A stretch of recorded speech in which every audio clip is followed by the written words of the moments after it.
recognise that rural health services face acute and specific challenges? And can he give his word to the people of North Norfolk that the reforms and spending we need will come forward to address this? Can I thank him for raising this really important issue for his constituents? I think it does impact rural areas in particular. We've set out record funding for the NHS. We have our cancer plan, and I can give him that reassurance. This is the final question, Johnny Reeves. Thank you, Mr Speaker. The Prime Minister and members across this House would have witnessed this spectacular victory for Davy Russell in Scottish. Hamilton, Larkhall and Stonehouse by-election. My constituents are sick of SNP failure and they voted for change for their NHS, their schools and for Scotland. So can I ask the Prime Minister, has he seen the calls from within the SNP for John Swinney to resign? And does he agree with me that a leader who has only ever lost elections to the Labour Party should stay put? Well, can I pay tribute to her for the role that she and others played in seeing Davy Russell elected? He will be a dedicated champion for her and her constituents. And after nearly 2 decades in power, the SNP got their verdict last Thursday. Scotland wants change, and they know the SNP are completely out of ideas. That's why they want a Labour government to deliver real change. Right, that completes Prime Minister's questions. We now come. I call the Chancellor of the Exchequer to make a statement. Rachel Reeves.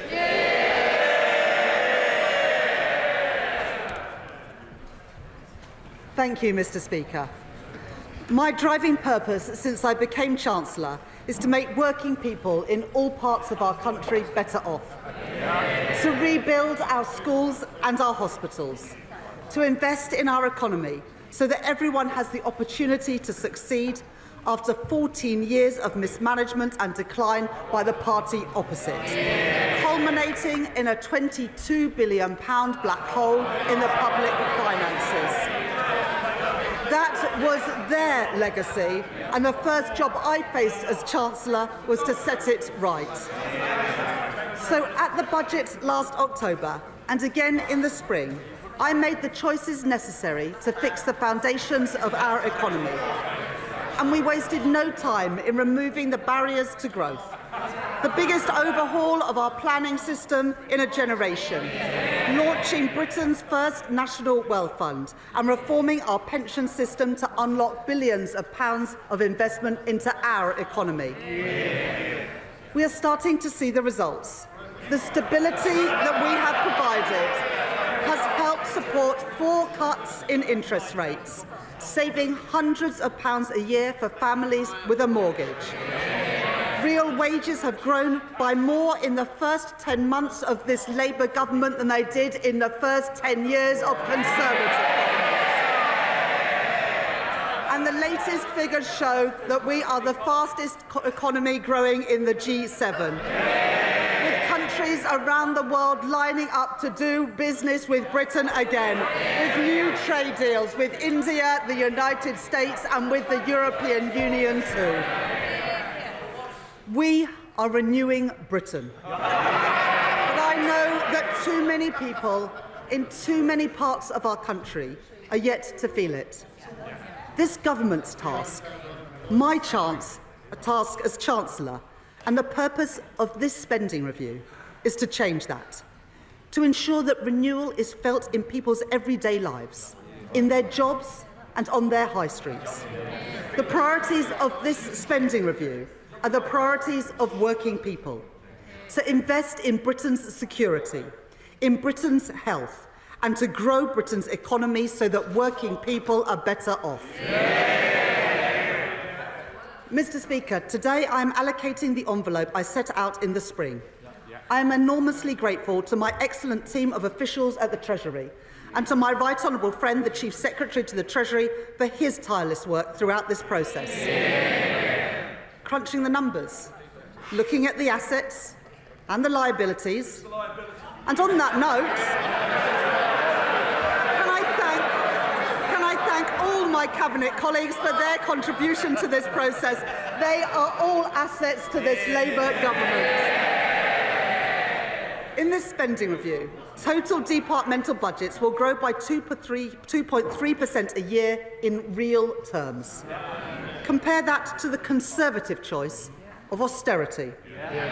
In contrast to our increase of 2.3%, they cut spending by 2.9% per year in 2010.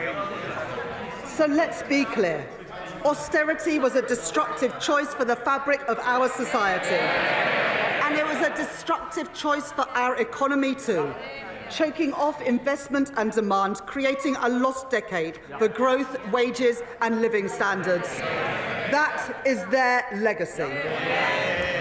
My choices are different. My choices are Labour choices. The choices in this spending review that are only possible because of my commitment to economic stability and to the decisions that this government has made. The Conservatives' fiscal rules guaranteed neither stability nor investment, and that is why I changed them. My fiscal rules are non-negotiable, and they are the foundation of stability and of investment. My first rule is for stability, that day-to-day government spending should be paid for through tax receipts. That is the sound economic choice, and it is also the fair choice, because it is not right to expect our children and future generations to pay for the services that we rely on today. This first rule allows me, as I set out in the budget last year, to allocate £190 billion more to the day-to-day running of our public services over the course of this spending review, compared to the plans of the previous government. My second fiscal rule enables me to invest in Britain's economic renewal, while getting public debt down on a downward path. The rule has allowed me to increase public investment by over £100 billion in the autumn and a further £13 billion in the spring. Investment to rebuild our transport networks, to rebuild our defence capability and to rebuild our energy security. In short, to grow our economy. Mr. Speaker, I've made my choices. Tough decisions, yes, for stability. Changing Britain's fiscal rules, yes, for investment. And today, delivering that investment for the renewal of Britain. Now it is a time for the parties opposite to make their choices. The spending plans that I am setting out today are only possible because of the decisions that I took in the autumn to raise taxes and the changes to our fiscal rules. Every one of those changes was opposed by the parties opposite. So today, they can make an honest choice, and they can oppose these spending plans, as they opposed every penny I raised to fund them. Or they can make the same choice as Liz Truss: spend more, borrow more, with no regard for the consequences. And in their clamour to cut taxes for the richest, the Conservatives crashed our economy. They sent mortgage rates spiralling and they put our pensions in peril. I will never take those risks. And reform, well, they're itching to do the same thing all over again. Now, the member for Clacton may be playing the friend of the workers now, but some of us are old enough to remember when he described the disastrous Liz Truss budget as, and I quote, the best Conservative budget since the 1980s. Mr. Speaker, after the damage is done, he still nods along. They have learnt nothing. And his party have been in Parliament for less than a year, and yet they have already racked up £80 billion of unfunded commitments. They are simply not serious. Mr. Speaker, every day it becomes clearer. It is Labour, and only Labour, that has a credible plan for the renewal of Britain. As I said in my spring statement, the world is changing before our eyes. And since the spring, the challenges that we face have become even more acute. The signs of our age of insecurity are everywhere. So we are acting on the promise in our plan to change, building renewal on foundations of national security, border security and economic security. As the Prime Minister said earlier this month, a new era in the threats that we face demands a new era for defence and security. That's why we took the decision to prioritise our defence spending by reducing overseas development aid, so that defence spending will now rise to 2.6% of GDP by April 2027, including the contribution of our intelligence agencies. That uplift provides funding for my right honourable friend, the Defence Secretary, with £11 billion increased in defence spending and a £600 million uplift for our security and intelligence agencies. That investment will deliver not only security, but also renewal. In Aldermaston and Lincoln, in Portsmouth and Filton, on the Clyde and in Rosyth, investment in Scotland, jobs in Scotland, defence for the United Kingdom, opposed by the Scottish National Party, delivered by this Labour government. And as we invest in our armed forces, our military technology and our supply chains, that also brings huge opportunities. £4.5 billion of investment in munitions, made in factories from Glasgow to Glasgow, Stevenage to Radway Green, and over £6 billion to upgrade our nuclear submarine production, supporting thousands of jobs across Barrow, Derby and Sheffield. We will make Britain a defence industrial superpower, with the jobs, the skills and the pride that come with it. A more unstable world presents new challenges at our borders too, where conflict has opened the way for organised criminal gangs. The British people rightly expect us to have control of who comes into our country. The party opposite said that they would take back control. Well, Mr. Speaker, they lost control. With one failed policy after another. No control, no security. In contrast, in the budget last year, I announced £150 million to establish the new Border Security Command. And today, to support the integrity of our borders, I can announce that that funding will increase with up to £280 million more per year by the end of the spending review for our new Border Security Command. Alongside that, we are tackling the asylum backlog. The party opposite left behind a broken system.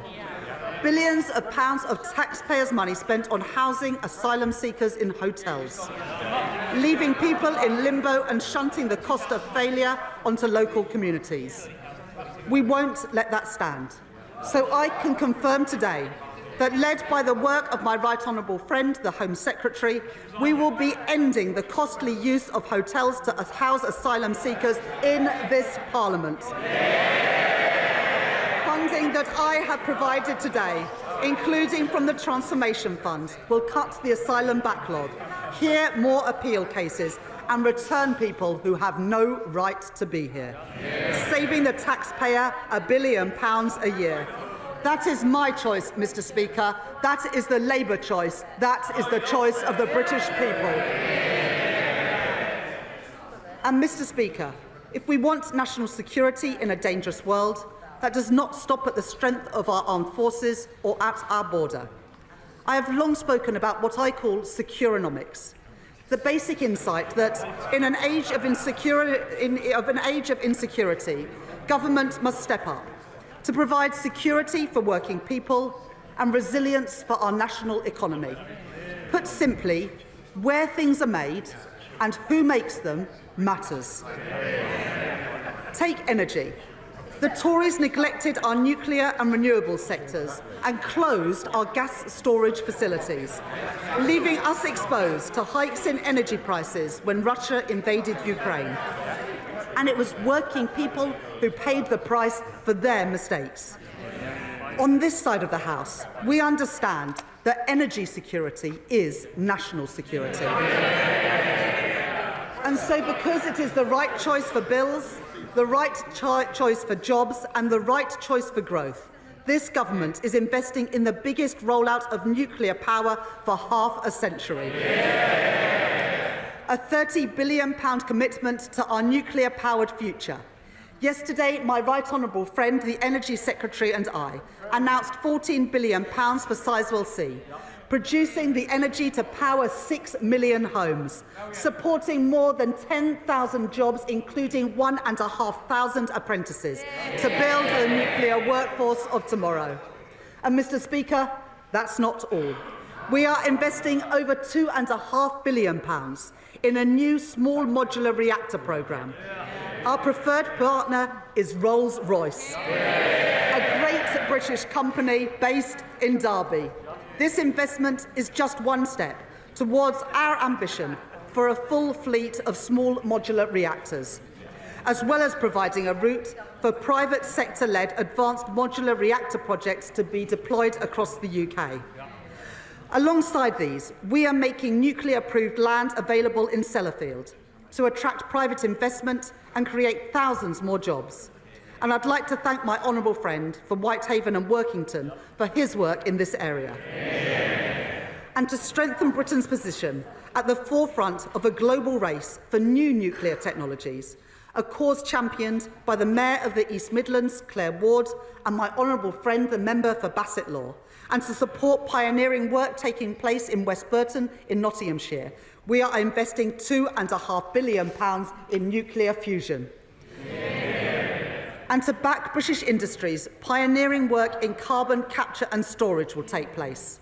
Last year, we announced funding for 2 sites, on Merseyside and in Teesside, where we are building the world's first commercial-scale CCUS plant. Today, I can announce support for the Acorn project in Aberdeenshire, supporting Scotland's transition from oil and gas to low-carbon technology, a challenge and an opportunity well understood by the leader of Scottish Labour, Anas Sarwar, and by my right honourable friend, the Scottish Secretary. And we are also backing the Viking project in Humberside, a cause long supported by my honourable friend, the member for Great Grimsby and Cleethorpes. And because I am determined to make sure that the energy technologies of the future are built here and owned here, and that those jobs come to Britain, with spending review decisions means that we can invest in the wholly publicly owned Great British Energy. Great British Energy, headquartered in Scotland. These are investments to make sure the towns and cities which powered the last industrial revolution will play their part in our next industrial revolution, to reduce our reliance on overseas oil and gas and protect working families from price shocks.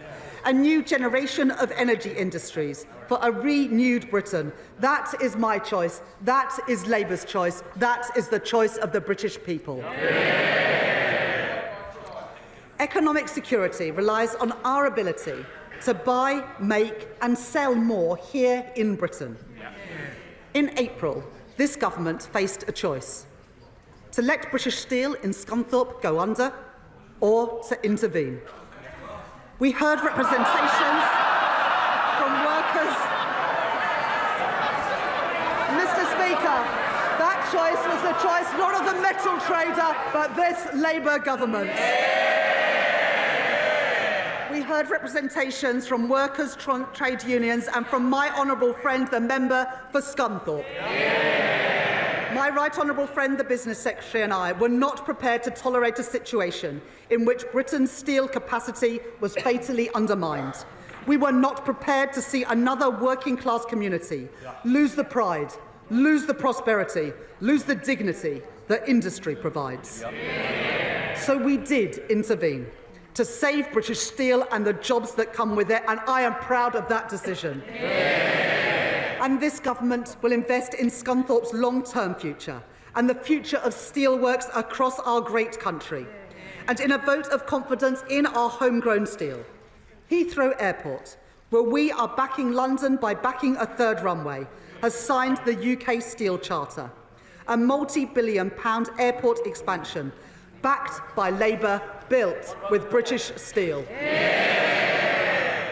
And as we build our train and tram lines, our military hardware and our new power stations, that will mean orders for steel made in Britain. in Sheffield Forge Masters, where we are investing in nuclear-grade steel, and in Port Talbot, where this spending review confirms the £500 million grant to Tata Steel. Yeah. A future for British-made steel, and a proud future for Britain's steel communities. Yeah. Things built to last, built here in Britain. That is my choice. That is Labour's choice. That is the choice of the British people. Yeah. This Labour government is backing British business. There will be more to come in the weeks ahead, with our 10-year infrastructure strategy and our modern industrial strategy too. A plan drawn up in partnership with businesses and trade unions. And when I speak to business people and entrepreneurs about what they need to succeed, they say they need the chance to innovate. They need access to finance. They need a deep pool of talent. We have heard that message, and so today we are taking action. First, innovation, a great British strength. Our universities are world-leading, and we are proud of them. We want our high-tech industries in Britain today to continue to lead the world in the years to come, in car production, in aerospace, and in life sciences. So we are backing our innovators, backing our researchers, and backing our entrepreneurs, with R&D funding rising to a record high of £22 billion per year by the end of the spending review. And because homegrown AI has the potential to solve diverse and daunting challenges, as well as the opportunity for good jobs and investment here in Britain, I am announcing £2 billion to back this government's AI action plan, overseen by my right honourable friend, the Secretary of State for Science and Technology. Yeah.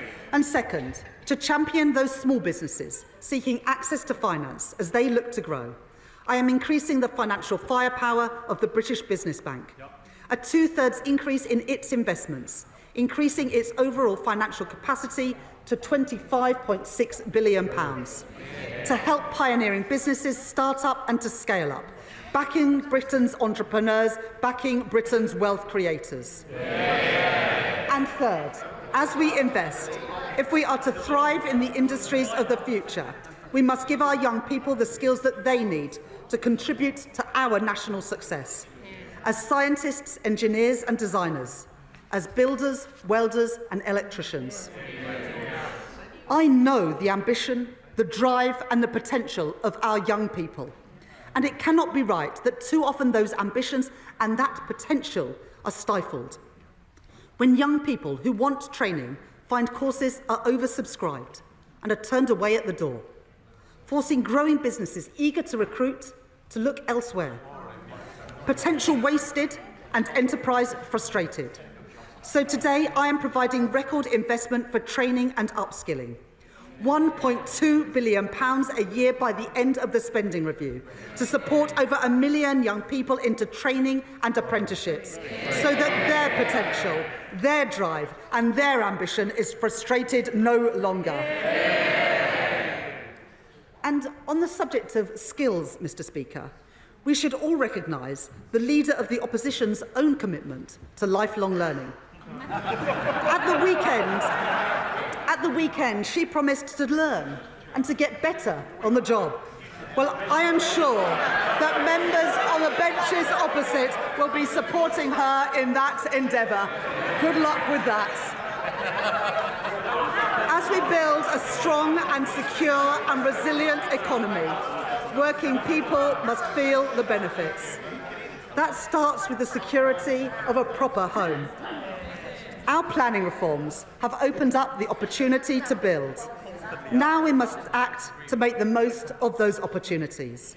And a plan to match the scale of the housing crisis must include social housing. Yeah. Neglected for too many decades, but not by this Labour government. Yeah. And so, led by my right honourable friend, the Deputy Prime Minister, we are taking action. I am proud to announce the biggest cash injection into social and affordable housing in 50 years. Yeah. A new affordable homes programme in which I am investing £39 billion over the next decade. Direct government funding to support house building, especially for social rent. And I am pleased to report that towns and cities, including Blackpool, Preston, Sheffield and Swindon, have already had plans to bring forward bids to build those homes in their communities. And I have gone further. Mr. Speaker, last autumn, I enabled greater use of financial transactions to support investment in our infrastructure, alongside strict guardrails that ensure that money is spent wisely through our public financial institutions. And so, in line with that commitment, I am providing an additional £10 billion for financial investments, including to be delivered through Homes England, to crowd in private investment and unlock hundreds of thousands more homes. Homes built by a Labour government, homes built for working people. But, Mr. Speaker, it is no good investing in new skills, new jobs and new homes if they are not properly connected. That is why last week, with the support of my right honourable friend, the Transport Secretary, I announced £15 billion of investment to connect our cities and our towns, the biggest ever investment of its kind. Investments in buses in Rochdale, train stations in Merseyside and Middlesbrough, mass transit in West Yorkshire, and metro extensions in Birmingham, in Tyne Wear and in Stockport. And alongside that, we are backing Doncaster Airport. Today, I am announcing a 4-year settlement for Transport for London to provide certainty and stability for our largest local transport network to plan for the future. And for other regions in the UK, I am today providing for a 4-fold increase in local transport grants by the end of this Parliament to make the improvements put off for far too long, to improve the journeys that people make every day. And to unlock the potential of all parts of Britain, we are going further, investing in major rail projects to connect our towns and cities. In October, I announced funding for the Transpennine route upgrade, the backbone of rail travel in the north, linking York and Leeds and Manchester, with a quarter of that route expected to be electrified by this summer. I know the commitment of my honourable friends, the members for Huddersfield, York Outer and Colne Valley to this issue. And today I can announce a further £3.5 billion of investment for that route. But my ambition and the ambition of people across the north is greater still. And so, in the coming weeks, I will set out this government's plan to take forward our ambitions for Northern Powerhouse Rail.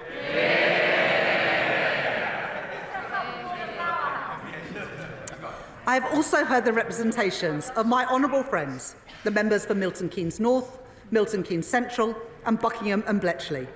And I can tell the House today to connect Oxford and Cambridge and to back Milton Keynes' leading tech sector, I am providing a further £2.5 billion for the continued delivery of East-West Rail. And on a matter I know is of great importance to my honourable friends, the members for Lichfield, Birmingham Northfield and Birmingham Erdington, I can announce today that I am providing funding for the Midlands Rail Hub, the region's biggest and most ambitious rail improvement scheme for generations, strengthening connections from Birmingham across the West Midlands and into Wales too. Mr. Speaker, for 14 years, the Conservatives failed the people of Wales. Those days are over. Following representations from my right honourable friend, the Welsh Secretary, the First Minister for Wales and Welsh Labour MPs, I am pleased to announce today £445 million for railways in Wales over 10 years, including new funding for Padeswood Sidings and Cardiff West Junction. That, Mr. Speaker, is the difference made by 2 Labour governments working together to undo a generation of underfunding and neglect. This government takes seriously its commitment to investment, jobs and growth in every part of the UK. And I have heard the concerns of my honourable friends, the members for Mid Cheshire and Rossendale and Darwen, and the Mayor of Liverpool City Region, Steve Rotherham, that past governments have underinvested in towns and cities outside of London and the South East. and they are right. So I am today publishing the conclusion of the review of the Treasury's Green Book, the government's manual for assessing value for money. Our new Green Book will support place-based business cases and make sure no region has Treasury guidance wielded against them. I said we would do things differently. I said we wanted growth in all parts of Britain, and Mr. Speaker, I meant it. Backing our nations and regions means backing our devolved governments. And this spending review provides the largest settlement in real terms since devolution was introduced, with £52 billion for Scotland, £20 billion for Northern Ireland by the end of the spending review, and £23 billion for Wales. And having heard representations from many Welsh Labour colleagues, and because I know the obligation we owe to our industrial communities, I'm providing a multi-year settlement of £118 million to keep coal tips safe in Wales. Mr. Speaker, I know the pride that people feel in their communities. I see it everywhere I go. But I also know that for too many people, there is a sense that something has been lost, as high streets have declined, as community spaces have closed, as jobs and opportunities have gone elsewhere. The renewal of Britain must be felt everywhere. Today, I'm pleased to announce additional funding to support up to 350 communities, especially those in the most deprived areas. Funding to improve parks, youth facilities, swimming pools and libraries. Supporting councils' fight back against graffiti and fly tipping, including in Blackpool South, in Stockport, in Stoke Central, in Swindon North, and in Newcastle upon Tyne East and Wallsend. And there's more. Job creation and community assets are vital to our growth mission. But too often, regeneration projects are held back, gathering dust in bureaucratic limbo. We are changing that. We will establish a growth mission fund to expedite local projects that are important for growth. Projects like Southport Pier, an iconic symbol of coastal heritage which has stood empty since 2022. Kilcody's seafront and High Street, where investment would create jobs and new business opportunities. And plans for Peterborough's new sports quarter to drive activity and community cohesion. Because people deserve a government which shares their ambition for their communities. To deliver renewal, to deliver growth, to deliver opportunity. And that is what you get with a Labour government. If people are to feel pride in their community, enjoy their public spaces and spend time on their high streets, they must feel safe when they do so. Safe in the knowledge that when people break the law, they feel the full force of the law. But the party opposite left our prisons overflowing and on the brink of collapse. And they left it to us to deal with the consequences. We are taking the necessary action. So with my right honourable friend, the Justice Secretary, we have announced that we are investing £7 billion to fund 14,000 new prison places and putting up to £700 million per year into reform of the probation system too.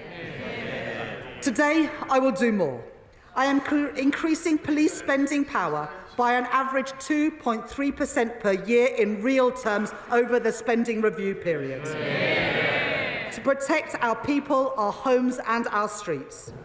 That is more than £2 billion, supporting us to meet our plan for change commitment of putting 13,000 additional police officers, PCSOs and special constables into neighbour policing roles across England and Wales. And as well as every place, I am determined that every family feels the benefits of Britain's renewal. Falling interest rates, supported by our commitment to economic stability, are already saving many families hundreds of pounds a month on their mortgage. I have accepted pay review body recommendations for pay in our armed forces, for our nurses, our teachers and our prison officers, giving public sector workers the fair pay rises that they deserve. And in autumn, I increased the national living wage, a pay rise for around 3 million hard-working people. And this government is doing more. We're banning exploitative zero-hour contracts. We're strengthening statutory sick pay and ending the injustice of unscrupulous fire and rehire practices. Those are my choices. Those are Labour choices. Mr. Speaker, I know that for many people, the cost of living remains a constant challenge, which is why we are capping the cost of school uniforms. And I can tell the House today that I am extending the £3 bus fare cap until at least March 2027. Earlier this week, we announced that over 3/4 of pensioners will receive the winter fuel payment this year. And there is more. To get bills down, not just this winter, but in winters to come, we have expanded the Warm Homes Plan to support thousands more of the UK's poorest households, including providing £7 million to homes in Bradford, £11 million to homes in Rugby, and £30 million to homes in Blackpool.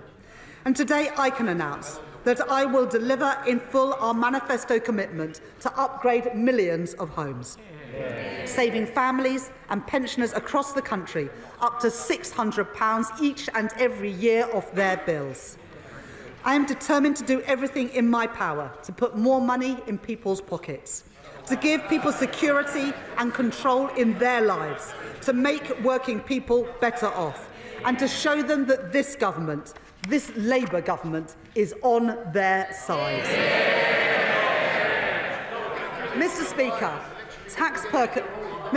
taxpayers work hard for their money, and they expect their government to spend their money with care.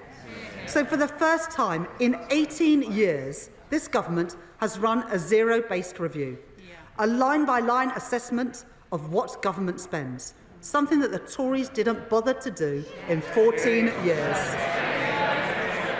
And as a result of that work, and of our wider drive for efficiencies, led by my right honourable friend, the Chancellor of the Duchy of Lancaster, in this spending review I have found savings. From the closure and sale of government buildings and land, cutting back office costs and reducing consultancy spend, all which the previous government failed to do. Reforms that will make public services more efficient, more productive and more focused on the user. I have been relentless in driving out inefficiencies. I will be relentless in cutting out waste, with every single penny reinvested back into our public services. Mr. Speaker, I joined the Labour Party almost 30 years ago because I knew that the Conservative Party, when I grew up, didn't care much about schools like mine or the kids I grew up with. I joined because I believe that every young person should have the equal chance to succeed, no matter where they come from, no matter what their parents do. I believe that just as strongly today as I did then. That is why at the budget last autumn, I ended the tax loophole which exempted private schools from VAT and business rates. And I put that money where it belongs, into helping the 93% of children in our state schools. Mr. Speaker, they oppose money for their local state schools, and I will always prioritise them. That was my choice. That is the Labour choice. And because of the decisions that we made in this spending review, and working with my right honourable friend, the Education Secretary, last week this government announced that free school meals will be extended to over 500,000 more children. That policy alone will lift 100,000 children out of poverty, children in schools from Tower Hamlets to Sunderland and from Swansea to Bridgend. Last year, at Labour Party conference, I was proud to announce the first steps in our plan to deliver breakfast clubs for every child, with an initial rollout to the first 750 schools. And we will continue with that national rollout as part of our manifesto commitment, so that no child goes hungry and every child can have the best chance to thrive and succeed. Yeah. And because I know that a good start in life does not just start at school, I can also announce £370 million for school-based nurseries to put us firmly on track to meet our plan for change commitment, for a record number of children being school ready, and for children's social care, to break the dangerous cycle of late intervention and low quality care. I am providing £555 million of transformation funding over the spending review period, so that children do not go needlessly into care when they could stay at home. And for children where state intervention is necessary, better care and better outcomes. And last week I was pleased to announce, with my right honourable friend, the Culture Secretary, that more than £130 million from the Dormant Assets Scheme with the financial services sector will be allocated to fund facilities for our young people, to give every child the chance to take part in music, sport and in drama, to fund libraries in our schools, so that the confidence and the opportunity that those resources open up are no longer the preserve of the privileged few.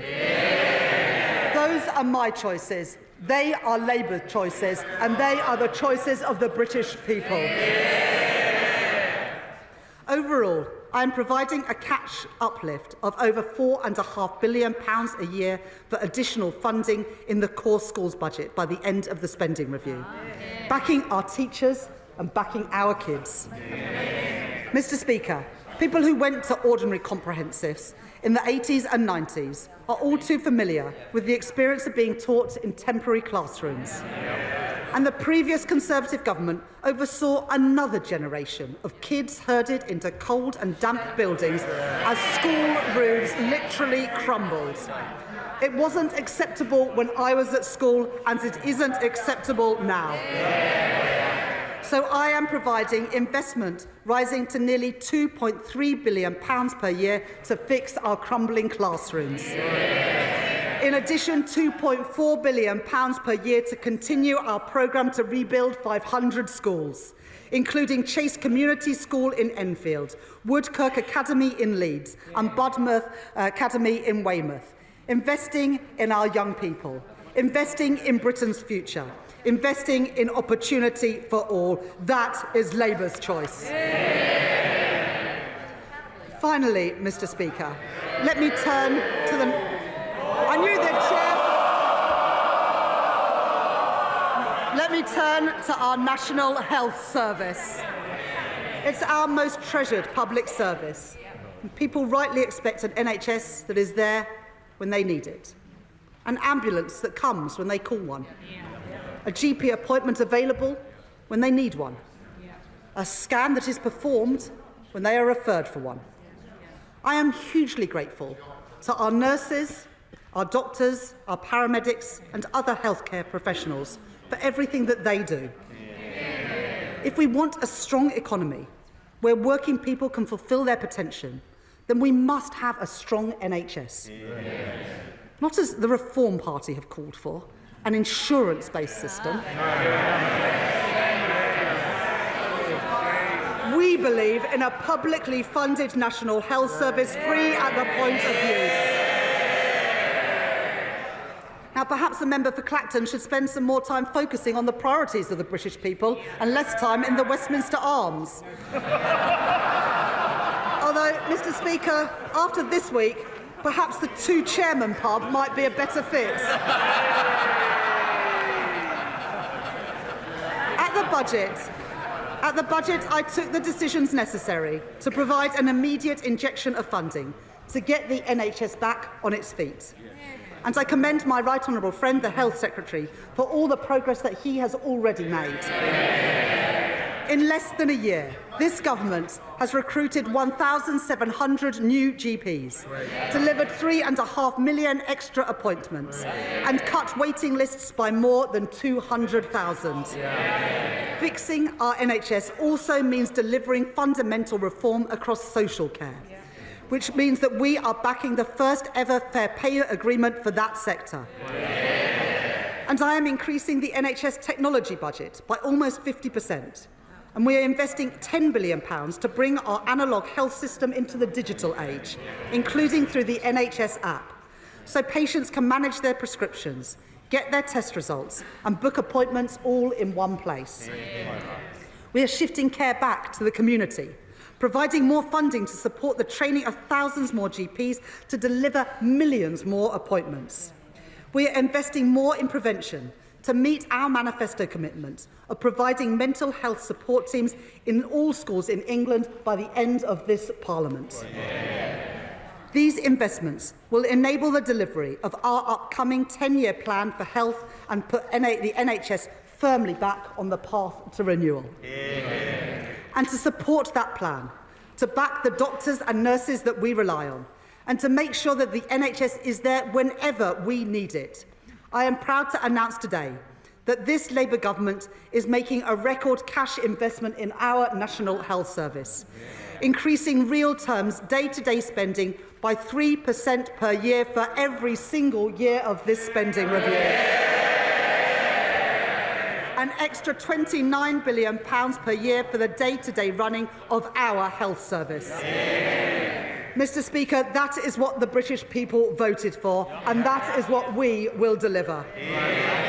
More appointments, more doctors, more scanners, the National Health Service, created by a Labour government, protected by a Labour government, and renewed by this Labour government. Mr. Speaker, this is a spending review to deliver the priorities of the British people. Security, a strong Britain in a changing world. Economic growth, powered by investment and opportunity in every part of Britain. And our nation's health, with an NHS fit for the future. I have made my choices. In place of chaos, I choose stability. In place of decline, I choose investments. In place of pessimism, division and defeatism, I choose national renewal. These are my choices, Mr. Speaker. These are Labour choices. These are the choices of the British people, and I commend this statement to the House. Shadow Chancellor, Mel Stride.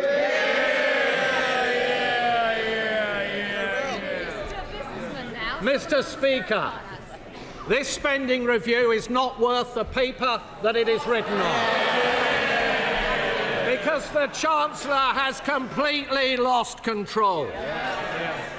This is the spend now, tax later review, because the Right Honourable Lady knows she will need to come back here in the autumn with yet more taxes, and a cruel summer of speculation awaits. How can we possibly take this Chancellor seriously after the chaos of the last 12 months? We were assured, Mr. Speaker, we were assured at the election that Labour's plans involved barely any additional spending or borrowing. Now the Chancellor parades her largesse. Hundreds of billions in additional spending over this Parliament. The initial profile for that spending was, of course, significantly front-loaded, but the Chancellor now expects us to believe that she will let spending rise by only 1.2% a year. There is no chance whatsoever of that happening. For the lesson of the last year has been that when the going gets tough, the Right Honourable Lady blinks. She presented herself as the Iron Chancellor, but what we have seen is the tin-foil Chancellor, flimsy and ready to fold in the face of the slightest pressure. She said she would not fiddle her fiscal rules, then she did.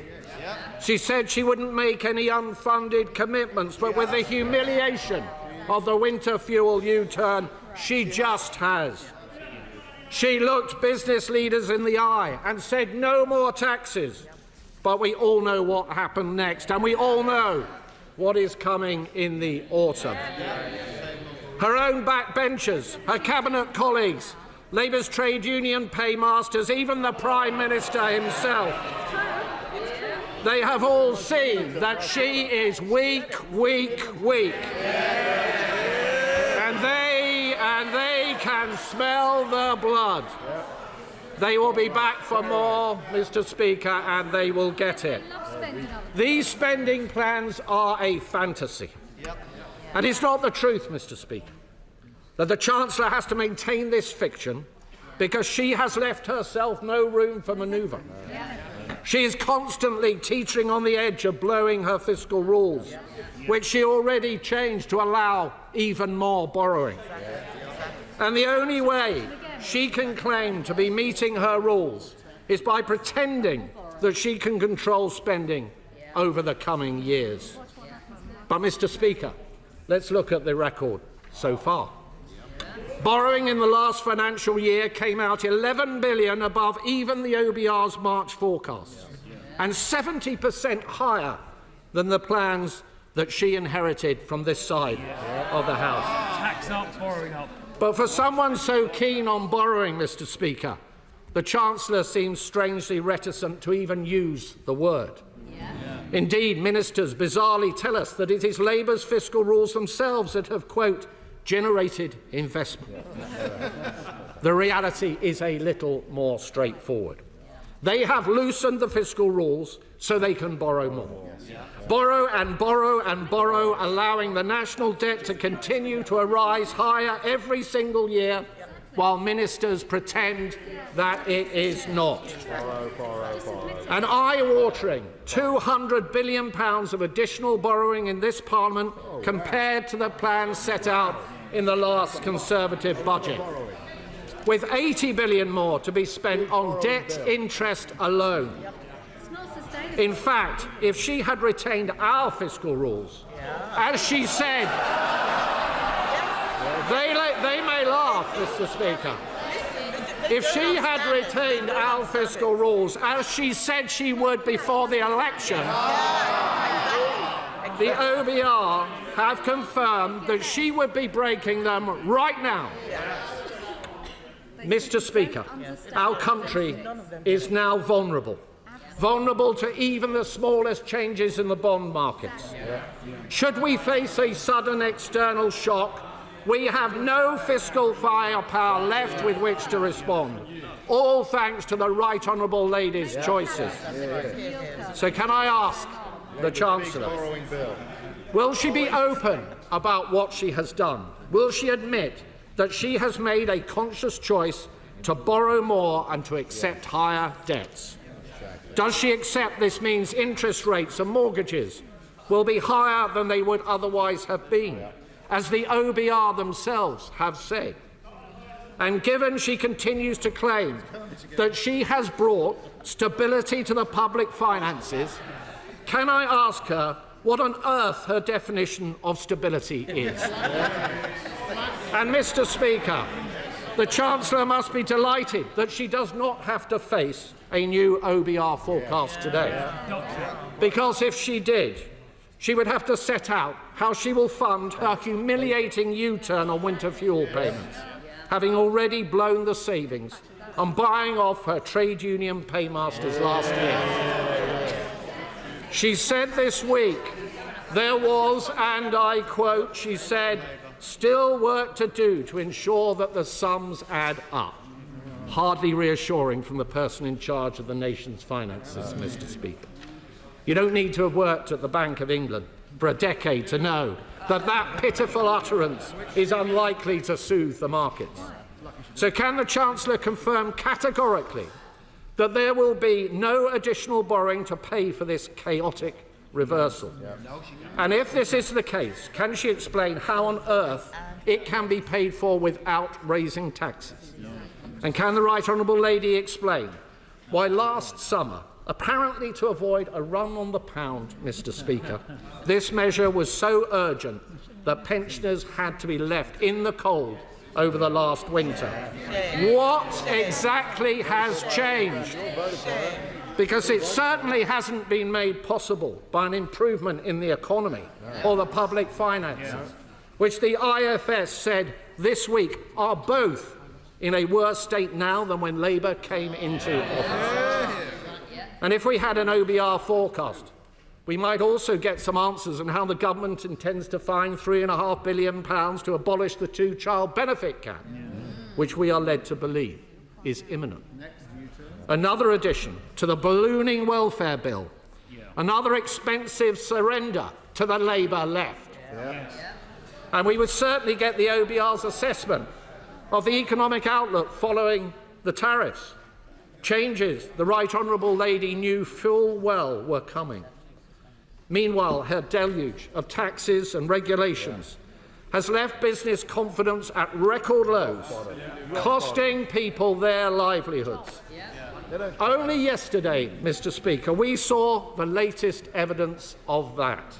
Figures for last month show the number of people on payrolls fell by more than 100,000, after already falling by 55,000 in April. Unemployment is up by more than 10% since Labour came to office. The Right Honourable Lady may trumpet extra spending today, but is not the simple truth that she has trashed the economy and left no contingency in the face of a highly volatile global outlook. It's not the reality, Mr. Speaker, that the Chancellor knows she will have to come back in the autumn with more tax rises to fund these plans? Or can she assure us right now that this is not the case? Yes or no? We know that the Deputy Prime Minister has helpfully provided her with an entire brochure of tax rises that she will no doubt be perusing over the summer. The Corbynist catalogue, Mr. Speaker. And can the Chancellor confirm, as promised, can she confirm as promised, that the income tax thresholds will not be frozen at the budget, a move she herself said would hurt working people? And Mr. Speaker, what about the uncertainties in the departmental spending plan she has just set out today? Can she assure us that these plans will not be topped up, that no backroom deals have been cut with disgruntled cabinet ministers? Can she assure us that the capital allocations announced today will actually be spent on capital, not diverted in year, as she has in the past, to day-to-day budgets to play more games with her fiscal rules? The Chancellor has had to impose a settlement on the Home Secretary because this spending review won't deliver for our hard-working police officers across the country. Instead, the Home Office budget gets squandered on asylum costs because this government simply doesn't have a plan on illegal migration. And as the Defence Secretary admitted, and I quote, the government has lost control of our borders. Small boat crossings, Mr. Speaker, are up 42% on the same point last year. On energy, at a time when businesses up and down the country are struggling with high energy costs, the Chancellor has chosen today to fund the Energy Secretary's vanity projects like GB Energy. Where is he? And while we welcome the announcements on expanding nuclear capacity, the scale of ambition is a downgrade on the commitments made previously on this side of the House. Mr. Speaker, the party opposite barely mentioned farming in their manifesto. And now we know why. It's not enough to have hit the farmers in our country with a family farm tax. Today, what we see in black and white is a choice to make further cuts to the vital grants on which many farmers rely. A huge betrayal of our farming communities, and something which many of her MPs in rural areas will have to go back to their constituencies later this week to explain. And on defence, we will always welcome any additional investment in our armed forces and capability. But there isn't any. Though I note, Madam Deputy Speaker, nothing was said about when 3% will be achieved. No squeak. All we heard was that in the intelligence service spending was to be included in defence spending to flatter the numbers. We left the party opposite a fully funded plan, which they didn't over for a year. But now, what we get is the Chancellor's own black hole on defence spending, the lack of a timeline on when we will achieve the 3%. Instead, we get a £30 billion bill for the Chagos surrender, money which should go to our brave armed forces, rather than is being reported funding lower taxation in Mauritius. The first tax cuts for which this Chancellor has ever been responsible are in Mauritius. Mr. Speaker, we would have made different choices. We would not have killed growth with huge tax rises and new regulations. We would not have talked down our economy and the great businesses up and down our country. We would be focusing on efficiency and productivity in the public sector and not handing out pay rises with no strings attached. And we would be getting a grip on welfare. Labour cancelled our plans for fundamental reform to health and disability benefits that would have seen 450,000 fewer people on long-term sickness benefits. That is a disgrace. And instead of proper reforms to PIP, their own plans are a rushed cost-cutting exercise, so rushed they even had to change them after they had announced them. And their own backbenchers are in full revolt. Yet again, they talk tough, but there is no substance. The Right Honourable Lady has no grip. She has no clue. The markets and the public see a Chancellor completely out of her depth. Having blown her headroom and more from her budget in the autumn, she was forced into an emergency budget in March to scrabble around to try and repair the damage. Today she comes before us again with yet another fantastical tale that she knows will have completely fallen apart come the autumn. So we are not left with stronger foundations, as the Right Honourable Lady would have us believe, but rather another dose of that hallmark for which her actions have made her so renowned: uncertainty and failure. And so there she sits, Mr. Speaker, powerless to resist her disillusioned MPs and her panicking Prime Minister, like a cork on the tide. The drumbeat for U-turns pounding in her ears. Yet her tone today suggests that all is well. The sunlit uplands await. What a hopeless conceit, a masterclass in delusion. Inflation is up, unemployment is up, growth is marked down, business and households are hurting, investors are fleeing in their droves. The bond market vigilantes circle. And here we have the Chancellor, who refuses to listen. Not only tin-foil, but tin-eared too. And let me be clear, Mr. Speaker, it is working people and businesses who will pay the price come the autumn, with yet more taxes to pay for her weakness and her failures. Mr. Speaker, we cannot afford this spending review. And for many, the growing conclusion is that we cannot afford this Chancellor. Chancellor of the Exchequer. I will address the Shadow Chancellor's specific points in a moment, but I want to start by acknowledging the progress he has made. After all, Madam Deputy Speaker, it's been quite a week for him. Last Thursday, he gave a speech saying it will take time for his party to win back trust on the economy. And today he showed us how far he and his party have to go to be able to achieve that. Now, I want to give him some credit for last week's analysis. He said that the Conservative Party was seen to have failed. He's right. He said that the last Conservative government put at risk the very stability which Conservatives had always said must be carefully protected. Madam Deputy Speaker, I agree with him.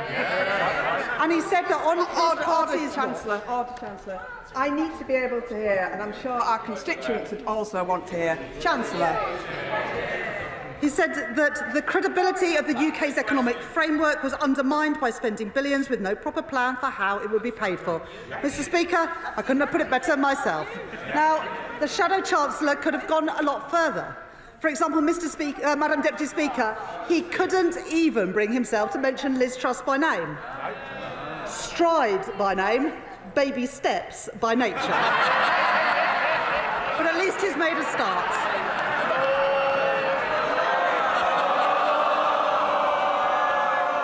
He also spoke about, and I quote, the death of what we might call the age of thoughtfulness. And speaking of the death of thoughtfulness, let me now turn to his response to the spending review. Now, the Shadow Chancellor welcomed our nuclear investment of £30 billion, but he said it's not enough. He welcomed our defence investment of £11 billion, but he said it was not enough. He and his party opposed the decisions that this government has taken to make those announcements possible by voting against the budget in October last year. Madam Deputy Speaker, you can't spend the money if you won't raise the money. Now that's a lesson from Liz Truss that he has already forgotten. He complained about the level of investment that I've announced, ignoring the fact that the reason this investment is so important is because his party oversaw 14 years of cratering investment, stagnating wages and public service collapse. So let me remind him of what I said, Mr. Speaker, Madam Deputy Speaker. The Tories' fiscal rules guaranteed neither stability nor investment, and that is why I changed them, so that we can get stability and we can get investment. All their fiscal rules enabled was them to crash the economy, and the working people of Britain will never forgive them for doing that. So the party opposite set themselves against investment in the renewal of Britain. They set themselves against NHS investment, free school meals, investment in skills, investment in carbon capture and storage, investment in transport in our towns and in our cities, investment in everything that we've set out today. And yet the British people voted for them. And the honourable gentleman says, the right honourable gentleman says that the Home Office budget involves an increase in asylum costs. It doesn't. Asylum costs are coming down under this Labour government because we are deporting more people and getting them out of hotels. He says that we're cutting police spending, we're increasing it by 2.3% in real terms a year. And, Madam Deputy Speaker, we've had no apology. No apology for the damage that they did to our economy or to our public services. In the last 11 months, interest rates have been cut 4 times. GDP was the fastest growing of all G7 economies in the first quarter of this year. Business confidence is rising. 500,000 more people are in work. Record investment has been made in Britain. Real wages have increased more in 10 months than they did in 10 years of the Conservative government. The national living wage has increased, giving 3 million working people a pay rise. And we've done all of this without increasing taxes on working people. Those are the choices that we have made. That is the difference that we are making. And in the spending review today, we set out the spending that we announced in the budget last year and in the spring statement. Not a penny more, not a penny less. I said in the budget and in the spring statement that public services must now live within the means that we have set, and we have achieved that.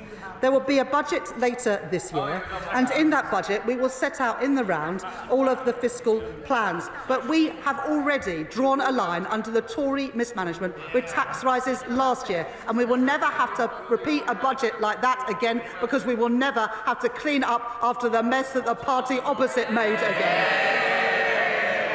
Now, the reason that this Labour government has spent its first year fixing the foundations of our economy and stabilising our public finances is because it is what we had to do. The government of which the Shadow Chancellor was a part of left an unenviable legacy, which is why his party is, in his own words, in a difficult place. Now, we've made our choices. Removing barriers to growth, barriers untouched by the party when they were in office for 14 years. Strengthening Britain's security, the biggest real terms increase in defence spending since the end of the Cold War, something that they did not do when they had 14 years in office. Bringing our health service in the 21st century after neglect by the party opposite in their 15 years in office. Investing in Britain's renewal to repair the damage done by the party opposite in their 14 years in office. And, Madam Deputy Speaker, in stark contrast to the Conservatives' 14 years of chaos, waste and decline, we are delivering on the priorities of the British people. Chair of the Select Committee, Dame Meg Hillier. Thank you, Madam Deputy Speaker, and I congratulate my right honourable friend for delivering this spending review, the first zero-based review in a very long time. And I think it's absolutely vital that as the taxpayer, the citizen, are looking very carefully at their spending in the cost of living crisis, that government does that too. And we look forward to having the Chief Secretary to the Treasury in front of the Select Committee in 2 weeks' time to look at this in more detail. I particularly notice from the figures that she has made a good fist of ensuring that government departments have more than under the Conservatives in very many cases. And I very much welcome her work on delivering on child poverty and tackling that scourge on our society. I do note, however, in the brief glimpse I've had at the figures, that for the Department of Housing, Communities and Local Government, there is a smaller increase than there would have been, and there is this £39 billion over a decade for affordable social housing. Those children living in poverty also have the poverty of situation in many cases. So could she expand on how she's going to see that money, with her, the Deputy Prime Minister, delivered to provide that social housing that so many of those children in poverty desperately need? Chancellor. I thank my right honourable friend for that question, and I appreciate her welcoming the breakfast clubs, the free school meals, also the capping in school uniform costs to help families living in poverty, and the free school meals, as my honourable friend knows, will lift 100,000 children out of poverty. She mentions the social affordable homes grant. The affordable homes grant is going to have its biggest ever increase, and we've set that budget for 10 years to give certainty to the sector so they understand what is available. And in addition, we have set out some social rent changes to give certainty to the sector to invest for the future. Liberal Democrat spokesperson Daisy Cooper. Thank you, Madam Deputy Speaker. It's been almost a year since Labour swept to power with the promise of change, but we are still not seeing the scale of ambition needed to turn the country around. We welcome the announcement of investment in the NHS, but on its own, it won't work unless the government invests in social care too. We welcome the investment in infrastructure, but on its own, it won't work unless the government invests in skilling up the workforce we need to build it. And cutting billions from departmental budgets in real terms seems unnecessary when the government could instead go for growth and get a much deeper trading relationship with Europe, a move which could raise an extra £25 billion per year for the public purse. For as long as the government fails to truly tackle the red tape and trading barriers blocking British businesses, the government's grip on economic growth is more akin to a handbrake than an accelerator. Madam Deputy Speaker, the last Conservative government left our NHS on its knees. On their watch, waiting lists were soaring, hospitals were crumbling, and our high street healthcare was hollowed out. Can the Chancellor confirm that this funding will deliver the extra 8,000 GPs that are needed to guarantee everyone an appointment within 7 days or 24 hours if urgent? Can the Chancellor confirm that this funding will bring dentists back into the NHS and put an end to dental deserts? Can the Chancellor promise that this funding will mean that every cancer patient starts treatment within 62 days? And will she promise that the government will meet the Prime Minister's own pledge that 92% of routine operations will take place within 18 weeks? Will the Chancellor and the Health Secretary, sitting side by side, set up a crumbling hospitals task force to look at creative funding ideas, to bring construction dates forward and put an end to the vicious cycle that we saw under the previous government, and false economies of delayed rebuilds leading to rising repair costs? And then, of course, Madam Deputy Speaker, there is the elephant in the NHS waiting room: the crisis in our social care services. The Chancellor knows. The Health and Social Care Secretary knows.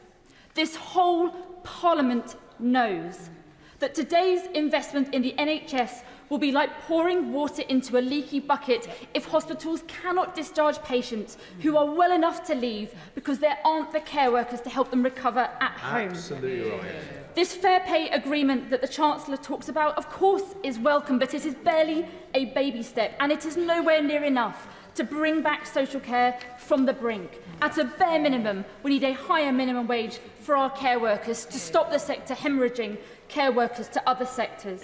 So when will the Chancellor finally recognise that we will never fix the NHS if we don't fix social care too? And will the government finally act with urgency and commit to concluding the social care review by the end of this year, not in 3 years' time? On housing, we warmly welcome the government's investment in social homes. Will the government now commit to the Liberal Democrats' target of building 150,000 social homes every single year? Madam Deputy Speaker, other public services are crying out for investment too. Our communities need proper neighbourhood policing to feel safe. Our farmers need fair support payments to keep food on our tables. And people of all ages deserve access to training and skills to build their future and to help power our economy forward. That's why it's so disappointing that the Chancellor has today made things so difficult for some of our public services, cutting unprotected budgets by billions. Yes, we know she was faced with the fallout from the most reckless and the most out-of-touch Conservative government in recent memory. But being responsible is not just about taking tough decisions. It's about having the moral courage to make the right ones. Yet this government seems determined not to adopt the one policy that could put rocket boosters on our economy and raise billions for our public services. A proper trade deal with Europe. A new bespoke customs union with the EU could boost our GDP by more than 2.2%, securing additional revenue to the tune of £25 billion a year, a huge boost to businesses and to our struggling public services too. If the Chancellor can U-turn on the winter fuel payment, thanks to a skinny EU trade pact worth just 0.2% in extra GDP, just imagine how many more U-turns she could perform with a proper trade deal worth 10 times as much. Madam Deputy Speaker, we Liberal Democrats strongly support the allocation of 2.5% of GDP on defence, but we want to see ministers go further and faster to bolster our national security in today's uncertain world. Will the Chancellor agree to cross-party talks in which we can work together to set a pathway to 3% of GDP well ahead of 2034? Will the government use some of today's investment to reverse the Conservatives' irresponsible 10,000 troop cut? And will the Chancellor make sure that investing in our national security becomes a lever for economic growth, putting a much greater emphasis on British steel producers and SMEs as we scale up our defences? And will the Chancellor ensure that British start-ups can use defence innovation for the public good? Before I conclude, Madam Deputy Speaker, I must thank the Chancellor for finally completing the world's slowest U-turn on the unfair winter fuel payments cut. Now that the Chancellor has U-turned, will she do the right thing and backdate the payment for all those who lost out on support this past winter, but who would now be eligible under the new rules? And now the Chancellor has U-turned once, will she make it a hat-trick and also change course on PIP and carers' allowance cuts as well? Perhaps the Chancellor might even look again at the growth-crushing jobs tax and other changes affecting our high streets, small businesses and family businesses, and instead look at the fairer ways of raising revenue that we Liberal Democrats have set out time and time again, raising the same amount of revenue from the big banks, the social media giants and the online gambling companies to start paying their fair share of tax. Madam Deputy Speaker, after years of chaos and incompetence under the last Conservative government, this was a unique opportunity to draw a line under the social care crisis, squeezed budgets and sluggish economic growth. So I strongly urge the Chancellor, will she ignore those who talk down Britain's economic potential? Will she rip up the red tape holding British businesses back And will she strike a properly ambitious trade deal with Europe that will turbocharge our economy and bring in the billions to rebuild our public services? The government says its #1 mission is growth. This would be the way to deliver it. Chancellor. Thank you very much, Madam Deputy Speaker, and I thank the Honourable Lady for her comments. I know she hasn't had a chance to look at the figures yet, but it's not right to say that there are real terms cuts to public services. Public service spending is increasing by 2.3% a year on average over the course of the spending review. If we start on investment in the NHS and in social care, we've already delivered, as I set out in my speech, 1,500 more GPs. We've put £26 billion already in the first phase of the spending review into the NHS. I just note that compares to the £8 billion of money you said you were going to, the Liberal Democrats said they were going to put into the NHS in their manifesto. We've already put £26 billion in, and we've put more money in today in every year of this Parliament. The new hospital programme is being rolled out, and the Health Secretary met, I think, just last week with members of Parliament who are having hospital improvements in their local communities, including with many Liberal Democrat MPs. So she should be aware that we are making improvements to the fabric of our hospitals, as well as investing in technology, in scanners, etc., to improve productivity in our health service. With regards to social care, we are, as the Honourable Lady knows, we are introducing the fair pay agreement in social care. That's something that the Health Secretary and my right honourable friend, the Deputy Prime Minister, are very much committed to. We've increased, as she'll know when she looks at the documents, local government spending power so we can put more money into social care. And in addition, Louise Casey is doing her review into the future of social care. On investment in infrastructure, yes, we are going big on infrastructure. £100 billion more announced in the budget last year, another £13 billion in the spring statement, and we're backing that up with skills, as I set out in my speech and as detailed in the spending review documents. Biggest ever investment in young people's skills so that they can access the new jobs that are being created in defence, in house building, in other infrastructure too. On the issue of red tape and backing business, I mean, I just think it's a little bit ironic, Madam Deputy Speaker, when they voted against the Planning and Infrastructure Bill yesterday, that they come to the House today saying they want to do away with red tape and go for growth. Well, we want to go for growth. That's why we took that legislation through Parliament, and perhaps she'll ask her Lords to vote for growth in the other place. On trade deals, we've done a trade deal with the US, with India and with the EU. I think that the Liberal Democrats opposed the trade deal with the US, but now apparently they think that trade deals are the way to go. Well, so do we. That's why my right honourable friend, the Business and Trade Secretary, has got 3 of them that are helping our automotive sector, our steel sector and our farming communities.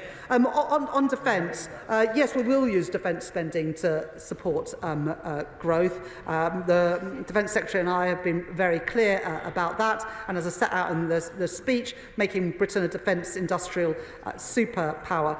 But I would just sort of say, gently to the Liberal Democrats and the Honourable Lady, that if you want to support investment in public services, you've got to increase the tax rises to get there. And so they voted against the national insurance increase, which is what has enabled us to make the investments that I've set out today. Now, the Honourable Lady says she wants a wealth tax. Well, we changed inheritance tax. We changed inheritance tax and the Liberal Democrats voted against it. We introduced VAT on private schools. The Liberal Democrats voted against it. So either they are serious about investing in public services, in which case they need to back the tax increases, or they want to go down the route of the magic money tree party opposite, where they're just going to borrow more to pay for things. And on the winter fuel allowance, we've made our choices clear. We're going to keep the means test, but it will be paid to people with a pension less than £35,000. I think the Liberal Democrats want to make it a universal benefit again. Oh, OK, that's just the Tories. Well, they need to explain how they would pay for it. So, look, I appreciate the fact that she welcomes some of our policies, but I would just say that the job of Chancellor and the job of government is to make sure that the sums add up. And we made difficult decisions last October, but I stand by those difficult decisions because without them, today we would not have been able to make the investments we've made in schools, in energy and in our health service. I'm proud of what we've achieved as a government. I'm proud of the investment that we're putting in today. Bill Esterson. Thank you, Madam Deputy Speaker. The Warm Homes Plan will mean healthier homes, it will mean warmer homes, it will see lower bills and it will create jobs in communities right across the country. It is a very good plan, especially for those facing fuel poverty. The last government's home energy programme changed every few months, which meant that businesses couldn't plan and consumers had no confidence in it, not to mention the scandalous misapplication of fixed wall insulation.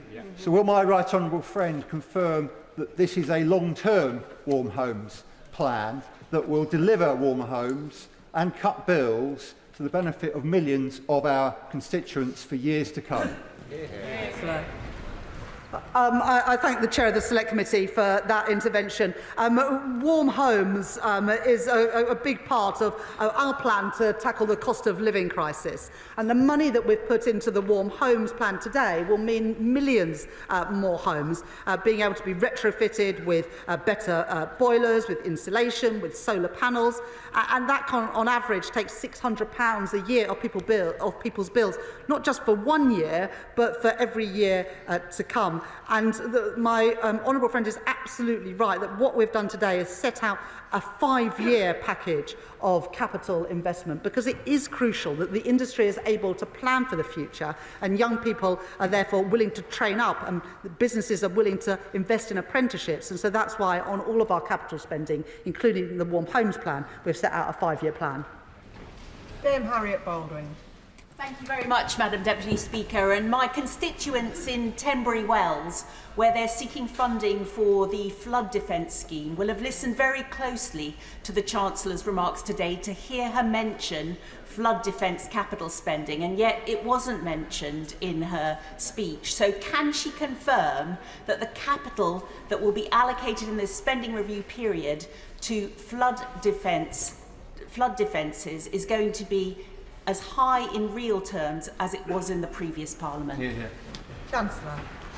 Well, the right honourable lady knows that we increased money for flood defences in the spending review in autumn last year because we knew that there was no time to waste. So we have already increased that flood defence spending in addition to what the previous government was spending. Liam Byrne. Madam Deputy Speaker, this spending review is good for business. It's good for Britain's business because it invests in the things that British business need. It invests in skills, in infrastructure, in innovation, it cuts red tape and it supports small firms.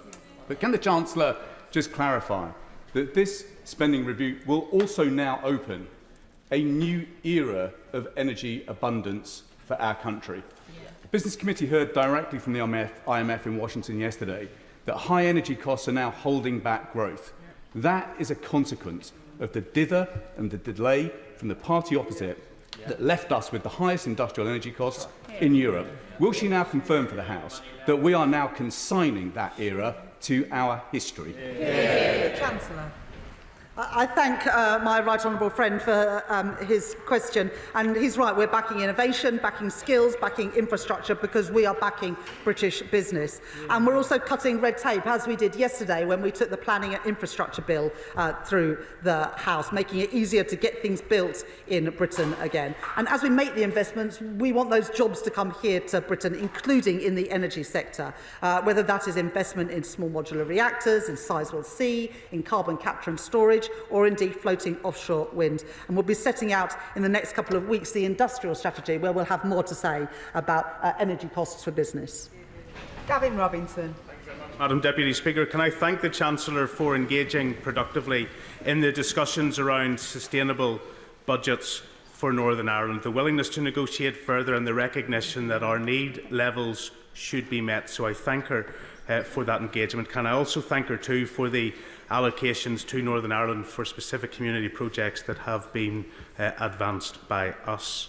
Can I just say to her that she has chosen through this allocation to make a budget available for the redevelopment of Casement Park. She will know about the political nature of some of the concerns around that, and that in all previous agreements in the executive, these things have been advanced in a balanced and a non-partisan way. This government has chosen to step into this issue in an unbalanced and a partisan way. And so what I wish to ask the Chancellor is that in making financial transactions capital available, or £50 million over the course of the next spending period, will she ensure that when there is a need, and there is, for investment in football, to return to the Executive's agreement of 2011 in a balanced and non-partisan way, that she will not be found wanting? I thank the honourable gentleman for his question and the way in which he put it. I was pleased to be able to announce in the spending review today the settlement for Northern Ireland, but also money through MHCLG as well. He mentions Casement Park, and we have put £50 million in this spending review. I will arrange for a meeting for the honourable gentleman with either the Northern Ireland Secretary or a minister from my department to talk through what he wants to see. Helen Hayes. Madam Deputy Speaker, can I welcome the focus my right honourable friend the Chancellor has placed on children and young people in this spending review, with additional investment in children's social care, schools and skills. These announcements show the Government's commitment to improving the life chances of every child, and my committee looks forward to scrutinising the detail in the coming weeks. The Chancellor will know that universities are the life force of many local economies, generating jobs, improving skills and boosting life chances. Yet a number of our universities are at the brink of insolvency, and the sector has been calling for a transformation fund to help universities reform and secure a sustainable future. So can the Chancellor confirm that she will work with Cabinet colleagues to ensure that no town or city has to face the calamity of a university going bust? Chancellor. I thank the Chair of the Select Committee, my honourable friend, for that question, and appreciate her welcoming the investment in children's social care, in skills and in schools, an issue that she knows and cares passionately about. In the spending review, we were able to set out £86 billion in total of investment in R&D, much of that spent through our universities and our research institutes. But I'm certain that the Education Secretary or the relevant Minister would meet with her to talk about the wider allocation from this spending review. John Glenn. Thank you, Madam Deputy Speaker. Scientists at Porton Down, at the UK Health Security Agency, make a massive contribution to the welfare of our country in difficult times. 10 years ago, the Chancellor's predecessor wanted to invest £525 million, moving to a single science hub in Harlow. £400 million has already been spent, and the NAO last year said it would cost £3.2 billion to complete the move by 2036. 3 weeks ago I had an adjournment debate, and I was told that today we would know the outcome of what was actually going to happen with this project. Could I ask the Chancellor what is happening with the future of UK HSA at Porton Down? Is it going to move to Harlow at massive expense, 6 times the original estimate, 15 years later than was estimated, or can we save some money and use that money for better investment in our public estate? Chancellor. I thank the right honourable gentleman, a member of the Treasury Select Committee, for his question. We've made the allocation to the Department of Health, £29 billion annual uplift, and it will be up to the Secretary of State to allocate that money. But I will make sure that he's heard your question and gets a proper reply to you. Louise Jones. Very much, Madam Deputy Speaker. With £2.5 billion investment into nuclear in Derby, £2.5 billion into nuclear fusion in North Nottinghamshire, and £500 million into steel suitable for use in the nuclear industry in Sheffield, I note that my constituency of North East Derbyshire is surrounded by wonderful opportunities in these industries of the future. Can the Chancellor outline what more we can do to support young people in my constituency to access careers in this industry? Chancellor. Thank my honourable friend for that question. But we were proud as a government to be able to step in and save British Steel at Scunthorpe, and I thank again my honourable friend, the member for Scunthorpe. But it's not just Scunthorpe, also opportunities in Sheffield and at Port Talbot, because as we build this infrastructure, whether it's trams and trains or nuclear power or submarines, we want to use steel made in Britain. And that's a really exciting opportunity, and the investments that we're putting in small modular reactors and fusion in Nottinghamshire and Derby create great opportunities for jobs, and that's why we're also in this spending review putting record investment in skills so that young people in North East Derbyshire and beyond can get access to the jobs being created. Liz Saville-Roberts. The announcement of just £44.5 million a year for the next 10 years for Welsh Rail is Labour's flimsy fig leaf of an excuse for the multi-billion and multi-decade scandal that is HS2. The money announced today is only significant if it matches what Wales will continue to lose from all England-only rail projects up to now and in future. So can the Chancellor guarantee that Wales will, from now on, receive the full £4 billion HS2 consequential funding, or will she admit that her announcement on Welsh rail funding is nothing but smoke and mirrors? Chancellor. I do think saying that £445 million isn't real money. That's going to invest in those Burns Review stations, and in addition, we are putting £118 million to make the coal tip safe. Well, maybe she's not that concerned about that, but I know plenty of Welsh Labour MPs are. Matthew Patrick. Thank you, Madam Deputy Speaker. I wonder if the Chancellor can help me, because I want to write a letter to my constituents in Wirral West, and I don't know which story I should lead with. Whether it should be the record investment in our NHS to get more doctors' appointments, the money for our police to get more police on the streets, whether it should be the transport investment to get new train stations, or the money to give hungry children in my constituency free school meals. Could she help me out? I've only got one page. What should I start with? Well, you want to have that bit on the leaflet to remind them that you were lobbying for all of these things, so you can take the thanks. Dave Dugan.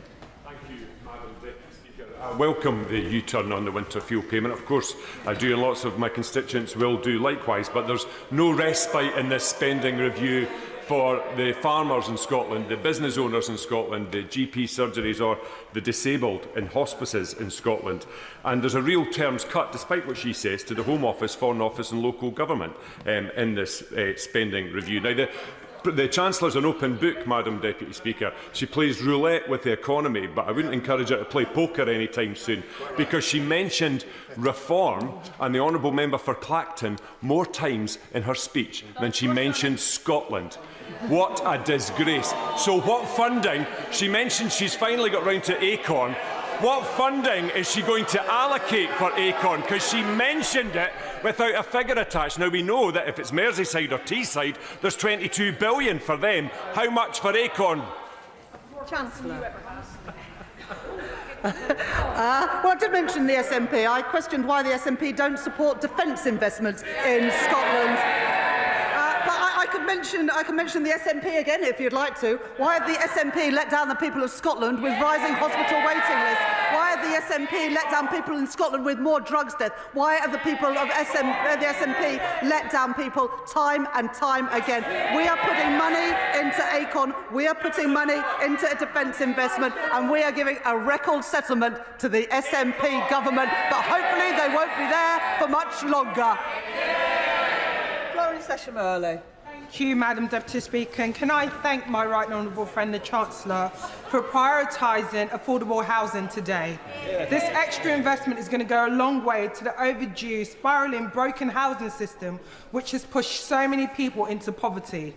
Last year, we saw a record 126,000 households facing homelessness, and an increase of over 17,000 in 1 year alone. We see so many families placed in what we call temporary accommodation, which isn't temporary, because 5 years plus more is far from temporary. Children travelling hours to get to schools, families not having a space to grow up, and we've lost a decade of building social homes that we need. So I join with the likes of Shelter, the National Housing Federation, in welcoming investment in affordable housing and the certainty of a 10-year rent settlement. But these measures need more, and we need to build the truly social homes. So can the Chancellor confirm what proportion of social rent will form the backbone of this affordable homes programme to get those families into a safe and secure, stable home? Chancellor. Well, I thank my honourable friend for her campaigning on these issues of housing and homelessness, which is a big challenge in many of our constituencies, including hers in Vauxhall. We now want to work closely with local councils and also the Mayor of London to build the affordable homes that we desperately need in the capital city, where house prices and rents are still far too high for so many families. And I look forward to working with my honourable friend on just that. Sir Geoffrey Clifton-Brown. Thank you, Madam Deputy Speaker. The billions of pounds that have been announced today by the Chancellor are very big rises. The PAC looks forward to scrutinising that expenditure because I'm sure it'll be welcomed by those who receive it to make sure we're getting value for money. However, could the Chancellor explain to the House how it's going to be funded? Because debt is at a record level, tax is at a record level, or is it the case that British workers can look forward to a summer expecting more tax increases? Chancellor. Well, I look forward to that scrutiny, but the honourable gentleman will know that the allocations we've made today is based on the tax increases that we made in the budget last year. So we're not spending a single penny more or a single penny less than the money that we set out in the autumn budget and the spring statement. Ruth Cadbury. Thank you, Madam Deputy Speaker. I welcome the significant transport investment that the Chancellor has announced today in the North and in the city regions. This is helped through her changes to the Green Book. But when will the place-based business cases be reviewed so that these local areas can start planning for that local transport initiatives that they've so long waited for? Chancellor. Well, I hope that the my honourable friend can already see the impact of our change attitude and our change perspective at the Treasury by putting this record investment, £15.6 billion that we announced last week, into 8 mayoral combined authorities to better connect towns and cities. And because of the changes we've made, it is why we've been able today to put more money into the Trans-Pennine route, upgrade the Midlands hub, and indeed significant investment in trains in Wales. Tim Farron. Thank you, Madam Deputy Speaker. My community in Westbourne will be outraged by a 17% reduction in farm funding, and we will be perplexed, and are perplexed, because we were told to expect today a decision on the vital scheme to dual the A66 from Penrith to Scotch Corner, which is crucial to east-west connectivity, the northern economy, and to saving lives. There was no mention in the statement or in the accompanying document at all. Will she confirm now that the A66 upgrade will take place? Chancellor. I thank the right honourable gentleman for that question. The allocation has now been made to the Department for Transport. We haven't set out every project that's going to fund today, and I'm sure that the Transport Secretary will come to this House or the relevant Select Committee in due course. Graham Downey. Thank you very much, Madam Deputy Speaker. Can I thank the Chancellor of the Exchequer, in particular putting her faith in young people for the future with investments in AI, nuclear and defence, opportunities which young people in Scotland deserve, alongside £1.2 billion for training and apprenticeships. Meanwhile, in my own constituency, Fife College has recently warned of course cuts and campus closures thanks to the mismanagement of the Scottish budget by the SNP. Does she agree with me that the best way to get opportunities that young people deserve in defence, nuclear and other industries is with a Scottish Labour government and Anas Sarwar as First Minister? Well, I think we saw in the by-election last week how desperate the people of Scotland are for change after 2 decades of SNP so-called leadership. We are putting investment in training and apprenticeships in this spending review, and I very much hope the SNP will match that in Scotland. Richard Tice. Thank you, Madam Deputy Speaker. Well, the Chancellor inherited supposedly a black hole, and she's dug a crater into which public confidence is plunging. Business confidence is plunging. And the truth is, jobs, 250,000 jobs are disappearing since the blunder budget. And despite all the noise we hear from the benches opposite, the reality is that government spending is completely out of control. Inflation is up. unemployment is up, government borrowing is up, and the cost of government borrowing is up. And the only thing that's going down are jobs and GDP. But I have some good news for the Chancellor. In the 10 councils that we control, Madam Deputy Speaker, that we control, we're already identifying savings of hundreds of millions of pounds. She may want to learn some lessons. That, Madam Deputy Speaker, is why reform is leading in the polls. Chancellor. Well, I noted recently on a podcast that the honourable member said that he wanted to cut government spending by £300 billion. Well, that would mean getting rid of the whole of the NHS and the whole of the defence budget. We have increased spending by £300 billion to invest in our schools, our hospitals, our transport and our defence. I know that the party on those benches is soft on defence, soft on workers' rights and want to privatise our NHS. I don't think that is the priorities of the British people. John Brady. Thank you, Madam Deputy Speaker. I may say reforms economic policies appear to have been cooked up after a heavy night at Moe's Bars and the Simpsons. 18 years of the SNP. We have failed to invest in Glasgow's transport infrastructure. We have no airport rail link, no Parkhead station. We don't even have lifts at Bridgeton Station. And I contrast this, Madam Deputy Speaker, with the Right Honourable Friend, the Chancellor of the Exchequer's firm commitment to transport.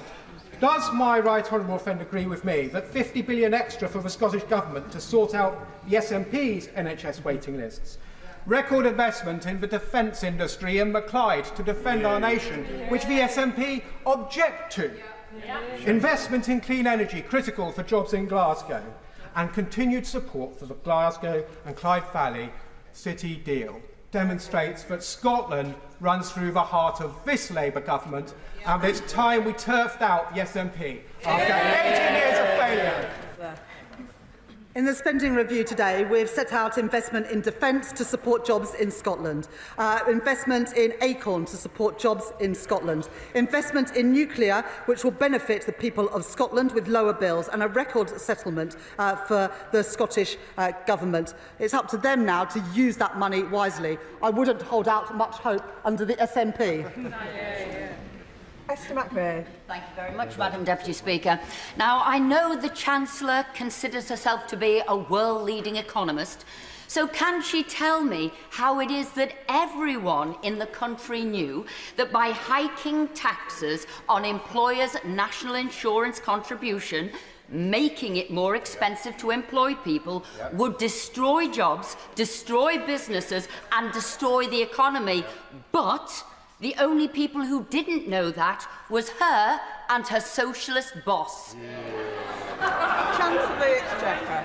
I'm sorry to disappoint the Right Honourable Lady, but there are 500,000 more jobs in Britain since the last general election, and business confidence is going up.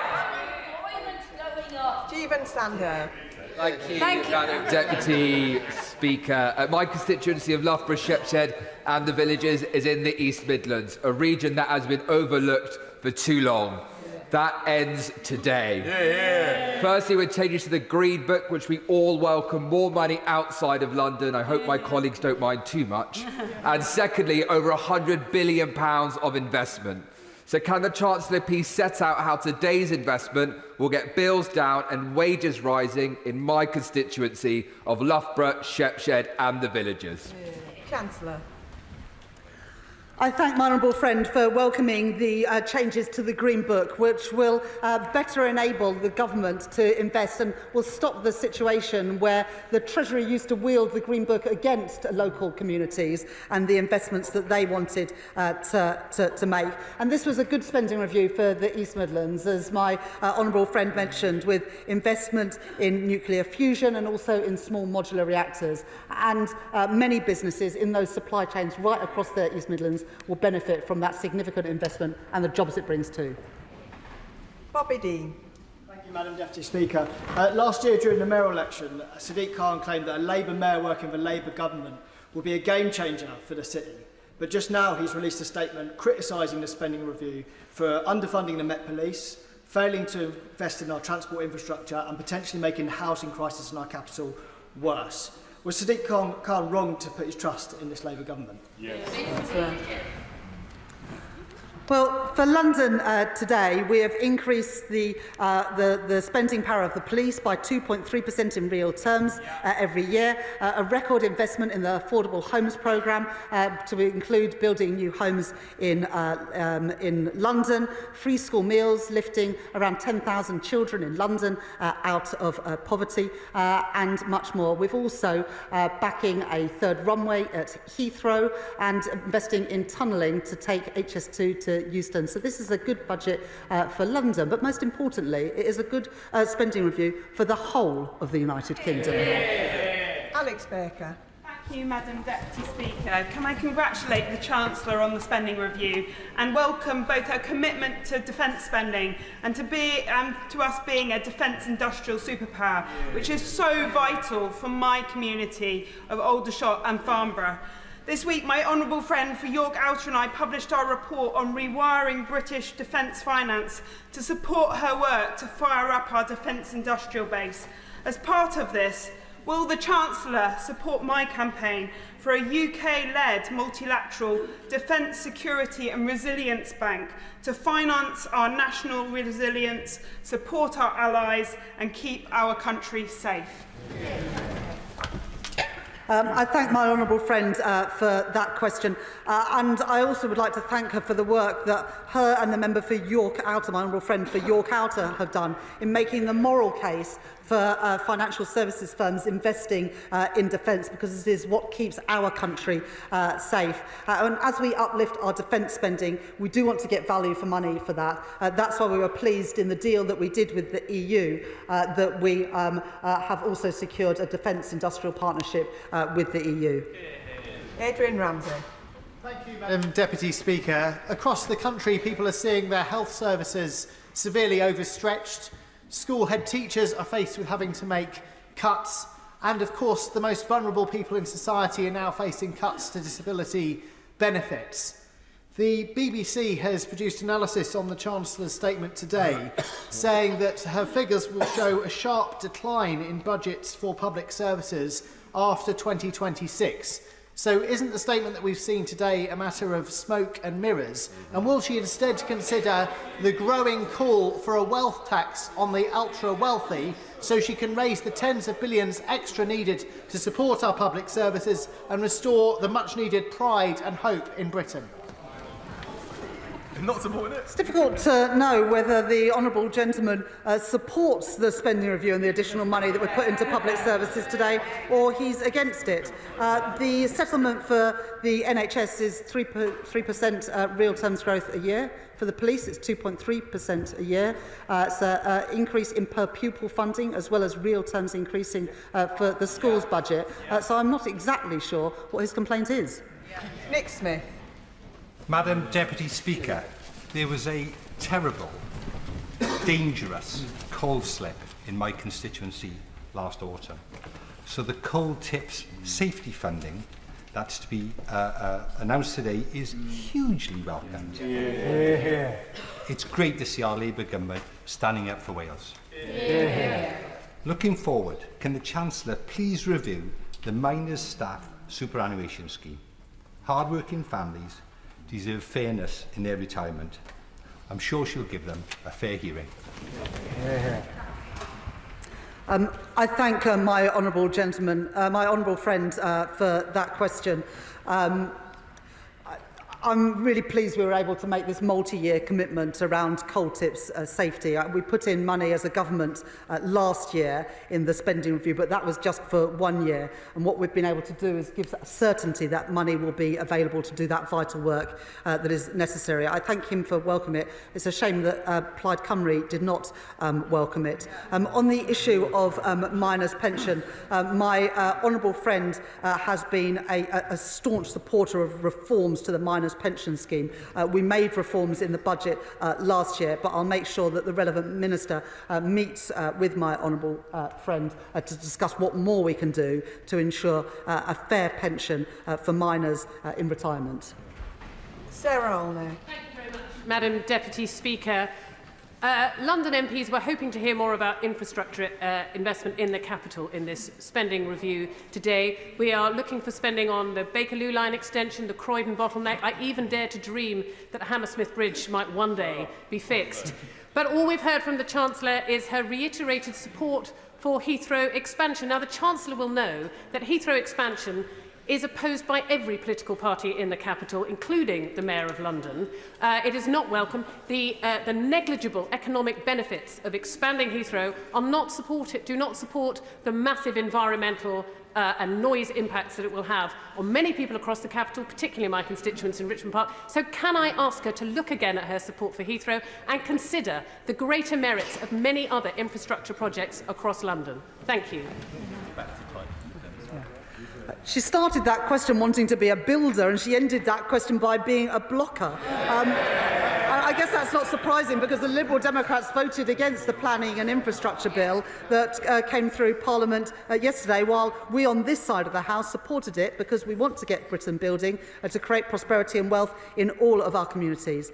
We've provided in the spending review today an integrated settlement for the Mayor of London, and also a multi-year settlement for Transport for London. In addition to that, we have supported expansion at City, and we've got a in principle commitment to expansion with a second runway at Gatwick. This government is backing London, but most importantly, we're a government for the whole country, which is why we've announced significant investments right across the UK today, which are much needed. Claire Hannah. The SDLP's priority continues to be funding Northern Ireland on the basis of need, and I urge focused action so we can have sustainable public services and hopefully stable politics to start to deliver in health and education and the squeeze in housing and childcare. I also warmly welcome the funding allocation for Casement Park, which represents much more than just a stadium. It is a home for Ulster GAA to match the wonderful homes we have for soccer and rugby in Northern Ireland, and it's a flagship venue for West Belfast and an economic opportunity for the whole city. Would the Chancellor agree with me that while there's a way to go to get the funding for the stadium that the GAA's hundreds of thousands of supporters and volunteers deserve, that the onus is now on the Stormont Executive, on Sinn Féin, on the DUP, on the Alliance Party to get moving, to end a decade of dither and delay, and to finally get Casement Park built? Well, this government has provided £50 million in the spending review today, but we've also done much more, I hope, for Northern Ireland, with a record settlement, a record since devolution, and also significant investment in our defence sector, where Northern Ireland has a proud history of producing for the UK's defence needs. Martin Vickers. Thank you, Madam Deputy Speaker. Of course, I welcome the continuing support for Scunthorpe Steelworks. I would just gently remind the Chancellor that that came 7 months after I first raised the issue here in the House, and we then had the panic of the Saturday sitting in April. But moving on from that, she mentioned the support for the Viking CCS project, which again is something I've been lobbying for a long time. Could she give a little more detail in terms of the time frame for that? I thank the honourable gentleman for welcoming what we did with British Steel at Scunthorpe. I know that he's been a strong voice advocating for British Steel in Scunthorpe, unlike some of our late arrivals in another party. On Viking and carbon capture and storage, really pleased alongside the Acorn investment in Aberdeenshire to be able to announce that today. The Energy Secretary will set out in due course the timing and the money available, but after what we did with Merseyside and Teesside at the end of last year, investing in carbon capture and storage, we're now in a position to put investment into that second tranche at Aberdeen and also in the Humber. Yasmin Qureshi. Thank you, Madam Deputy Speaker. I want to thank the Chancellor for all the spending commitments that she's made, whether it's education, whether it's health or transport. But I want to particularly refer to the £39 billion that she's committing to housing. In my constituency of Bolton South and Walkden, thousands of families are still waiting for a social home, with Bolton housing waiting list about 20,000. Can I ask the Chancellor what some of the money or funding is directed towards building more social housing in areas like mine so that we can meet the need of our constituents. My honourable friend speaks powerfully about the desperate need for more social and affordable homes in all of our communities, including in Bolton. And this multi-year commitment with £39 billion of investment will help to build the social and affordable homes that our country desperately needs. And the Department for the MHCLG will now work with local authorities to bring forward those plans and get Britain building those homes that we need. Dr. Ben Spencer. Thank you, Madam Deputy Speaker. Hear, hear. What's in some ways most interesting about the spending review is what's not mentioned. No mention of the Road Thames scheme, no mention of our rivers, no mention of the Animal Plant and Health Agency in Newhall, no mention of improvements to rail despite nationalisation of South Western Railway, almost in fact no mention of the South East at all, despite us saying that this is a spending review for the whole UK. But they do effectively confirm a third runway, despite no local engagement. Can I invite the Chancellor to come to Runnymede and Weybridge to meet people and see if their priorities are indeed hers, as she claims? It's difficult to understand exactly what the Conservative critique is of this spending review, because the Shadow Chancellor says that we should spend less, and the Honourable Gentleman has just asked us to spend more. Now, if you want to spend more, if honourable members on any side of the House want to spend more, they need to say where the money is going to come from. I'm not sure if he's got an answer to that. Verla McAvoy. Speaker, I welcome the Chancellor's statement and her steely determination to make sure that everyone in Darlington is better off. I particularly welcome the capital infrastructure projects that are not only essential for sovereign security but also for regional growth. Does she agree with me that these projects will be transformational for engineering and fabricating SMEs in my constituency, many of whom were set up and staffed by incredibly high-skilled people who found themselves out of a job when the last government turned its back on British foundation industries? I thank my honourable friend for that question. Look, she's absolutely right that what this spending review does, through its investment in infrastructure, is create jobs in our supply chains for small businesses in communities right across our country.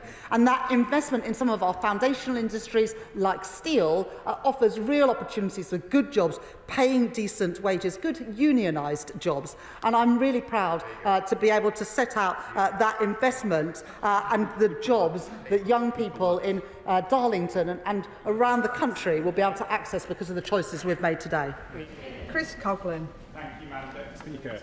As the Chancellor knows, our economy will only escape its difficult place if we raise economic productivity. And on the Treasury Select Committee, I introduced the Chancellor to London Business School's Paolo Sirruco's research on how using public R&D, especially defence spending, can help to do this. In the spring statement, the government used Professor Sirruco's research to upgrade long-term GDP forecasts by 11 billion a year. That's how you pay for it.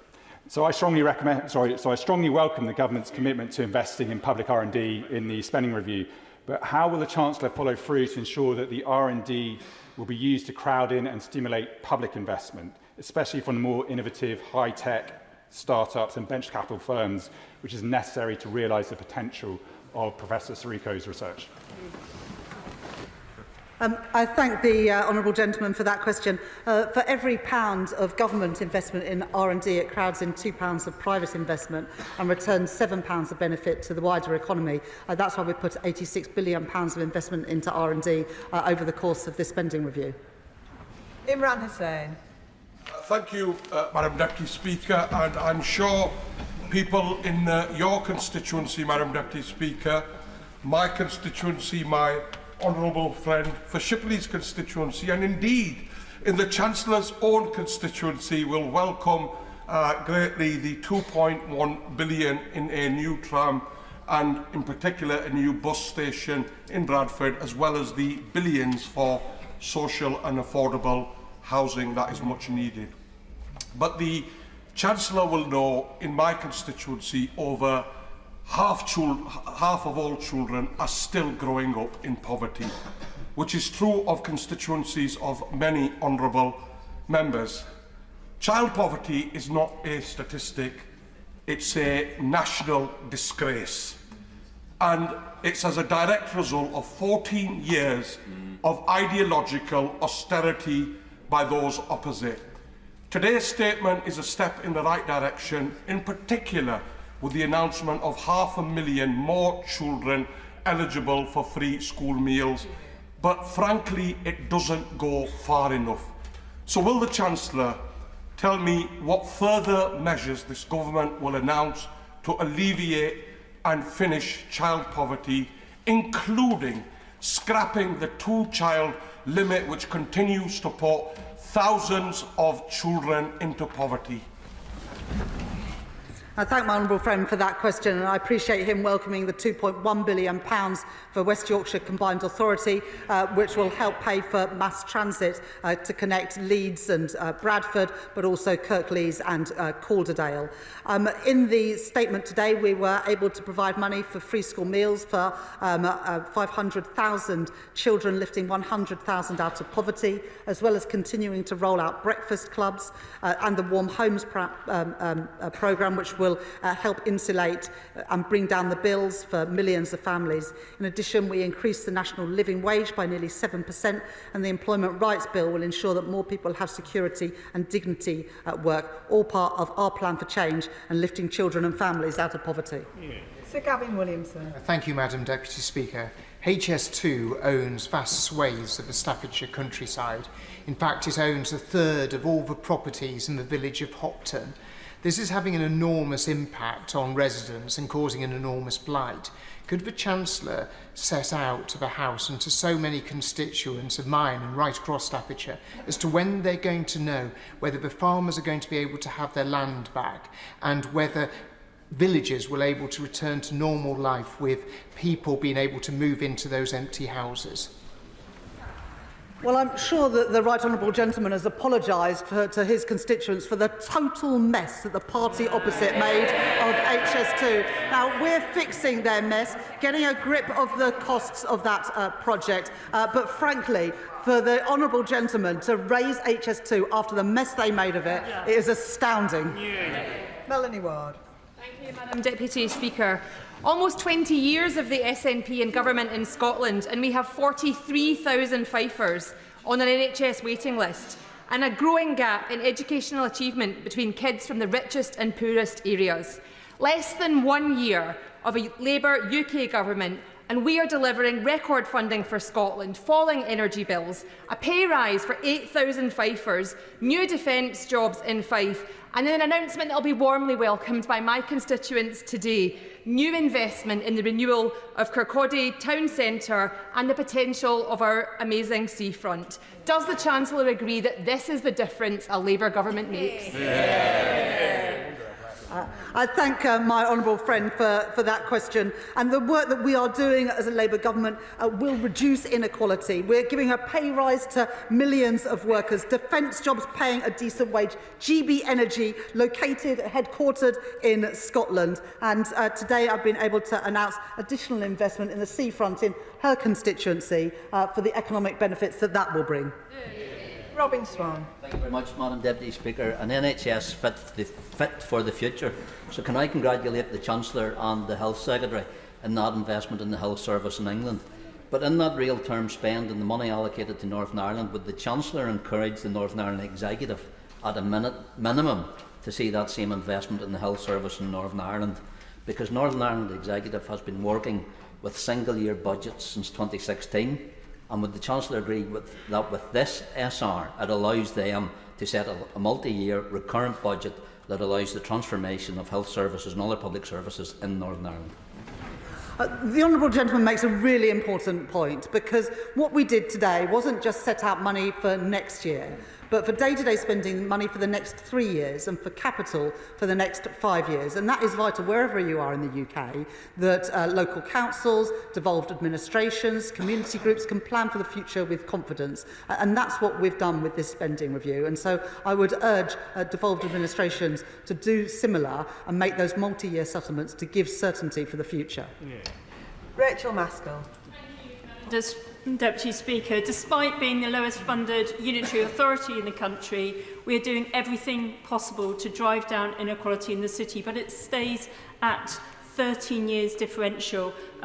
So today's announcement, investment in health, investment in social housing, investment in education will make a real difference for my constituents. However, I do worry about the inequality for disabled people in our country. So will the Chancellor give assurances? I've looked through the statement. Will she give assurances that if disabled people are unable to work, that they won't be left behind either, and that we will ensure we've got the social security that they need so that they also can gain from today's statement? I thank my honourable friend for that question, and part of the investment in the north of England includes Transpennine Route upgrade, which her and I think would both very much welcome.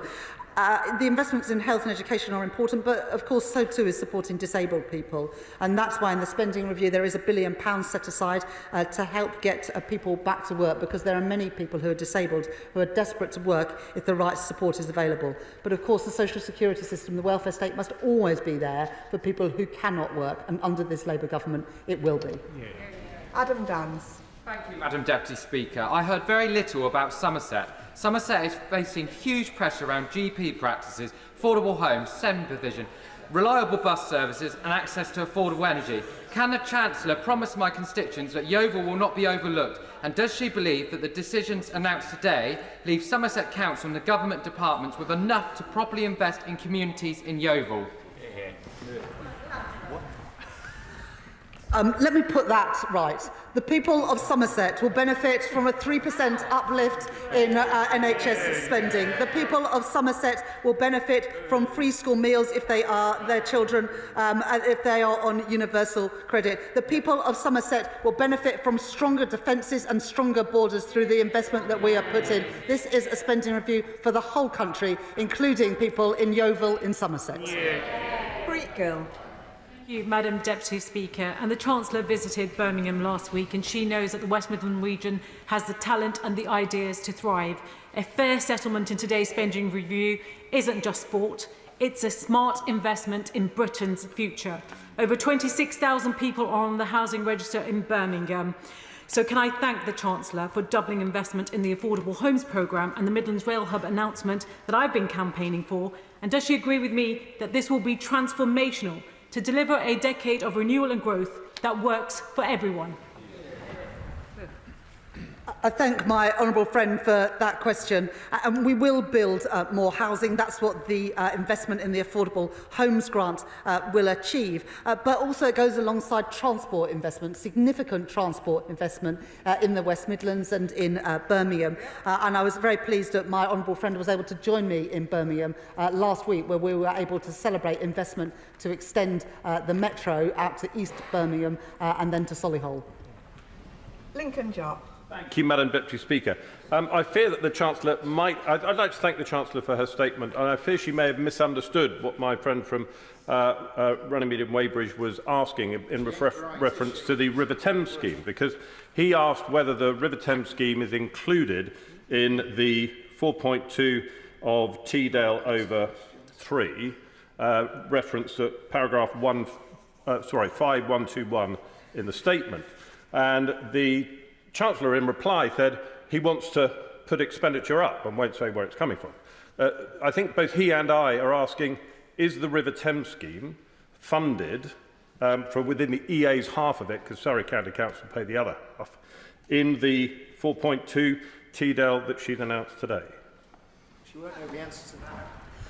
The allocations have been made to government departments, and it will be up to the departments. The Treasury is not going to micromanage every scheme, so it will be up to departments to allocate the money in the way that they choose to. And I'm sure that the Transport Secretary will come to the House and set out those plans. Rachel Blair. Thank you, Madam Deputy Speaker.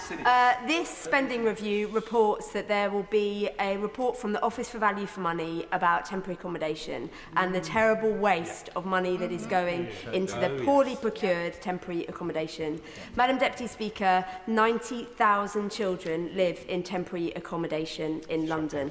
Does the Chancellor agree with me that £39 billion into new genuinely affordable homes, combined with this review into the cost of temporary accommodation is really positive for all of those children living in London who sadly do not have a permanent home into the future? And does she agree with me that this will make a transformational change in London? Yeah. I thank my honourable friend for that question, and she's spoken to me powerfully on many occasions about how much Westminster City Council has to spend on temporary accommodation, and that's why this investment in the Affordable Homes Grant is so important, not just for London but for the whole country. But there are specific issues, as I said in the answer to the question from my honourable friend from Vauxhall. There are particular challenges in London because of the extraordinary levels of house prices and rents in London. So this investment in affordable and social housing can have a big impact in London, and combined with the additional money for free school meals, the rollout of breakfast clubs, increase in the national living wage, this is a spending review to benefit people across the whole country, including in Westminster, including in London. Josh Babarinde. Thank you, Madam Deputy Speaker. Fellow Eastbournian Mark Tonra and I were gravely ill in the same ward together at Eastbourne District General Hospital last year. And because of the outdated and outgrown hospital buildings at the DGH, Mark harrowingly watched another patient opposite him die from his bay, and other patients watched Mark deteriorate with only a flimsy curtain to protect his dignity before he himself died. The delay to our new hospital will mean that many more Eastbournians will face this indignity until it's fully rebuilt come 2041. And so, short of heeding my town's calls to unlock that investment sooner, will the Chancellor at least confirm to local families like Mark's and my NHS Trust that her NHS capital expenditure will specifically be able to fund the 98% unmet cost of our maintenance backlog in Eastbourne to help more patients get the care and dignity that they deserve? I thank the honourable gentleman for speaking powerfully about his experience and the experience of his constituents. And after 14 years and broken promises from the party opposite, our hospitals are not in good enough condition. And that's why we've set out the new hospital buildings programme. But it's also why, in the spending review, we've put aside money for improvements to hospital conditions in the meantime. And I will make sure that the relevant health minister meets with the honourable member to talk through what that means for people in Eastbourne. Chris Webb. Thank you, Madam Deputy Speaker. Today's announcement was a great day for Blackpool. I believe Blackpool got mentioned more than any other place in the country, and the Chancellor will know the issues we faced from when she joined me in Blackpool last year and saw for herself the deprivation and the damage of 14 years of the Tories did to our town.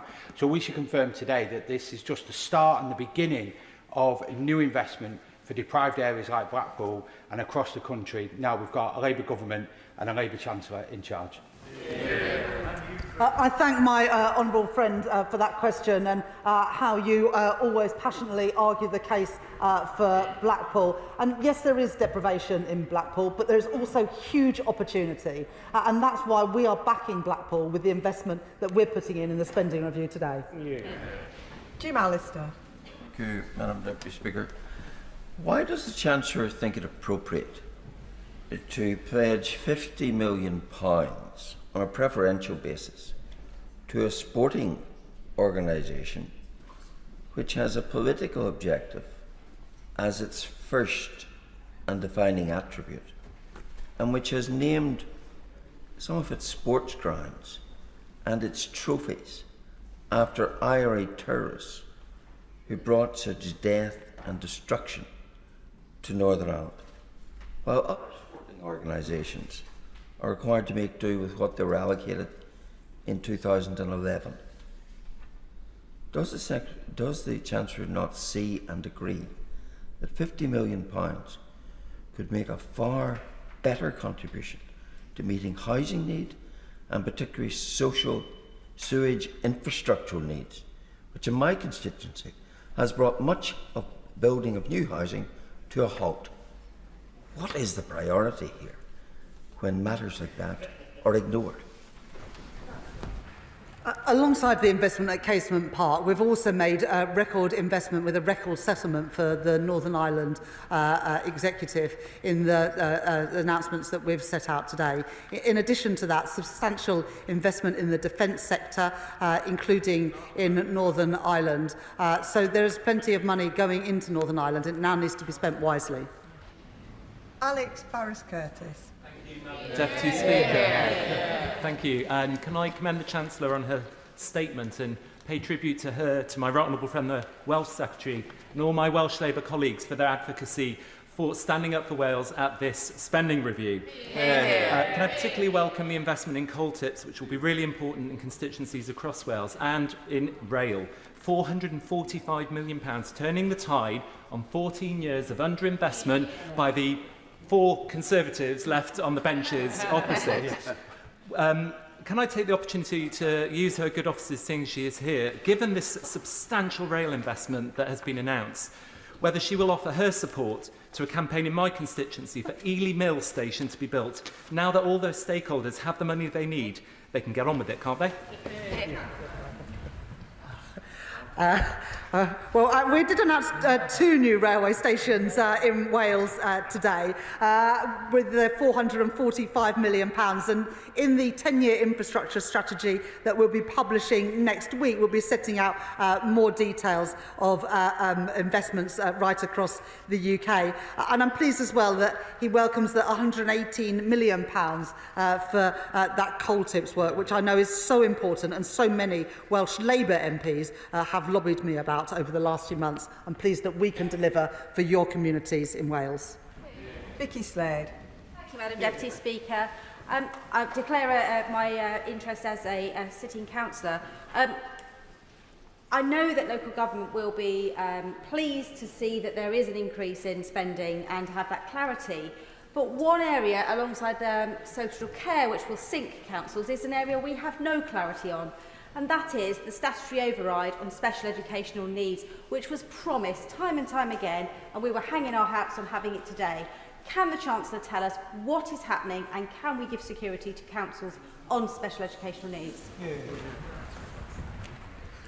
The Honourable Lady makes a really important point that there's not a single MP in this House that would not have heard harrowing stories around parents desperate to get the support for their kids with special educational needs. And the Secretary of State for Education will be bringing forward a white paper to make the reforms that are desperately needed. But we'll make sure that we do that in partnership with the parents and children who are most affected. Chris MacDonald. Speaker. The Chancellor of the Exchequer may remember that the last Conservative Prime Minister boasted about moving funding from Teesside to Royal Tunbridge Wells, and I'm pleased to see that her statement plugs places like Stockton North back into our economy.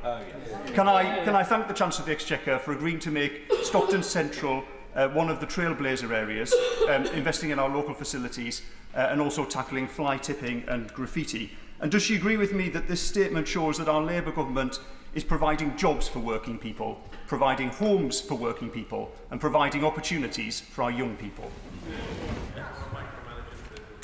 I thank my honourable friend for that question, and I'm pleased that Stockton will benefit from some of those investments, because pride in place is so important for all of our communities. But some of the most deprived parts of the country have missed out on funding for too long, and that's why we're pleased to be able to rectify that and ensure, for example, through the Green Book reforms, that money goes to where it is most needed.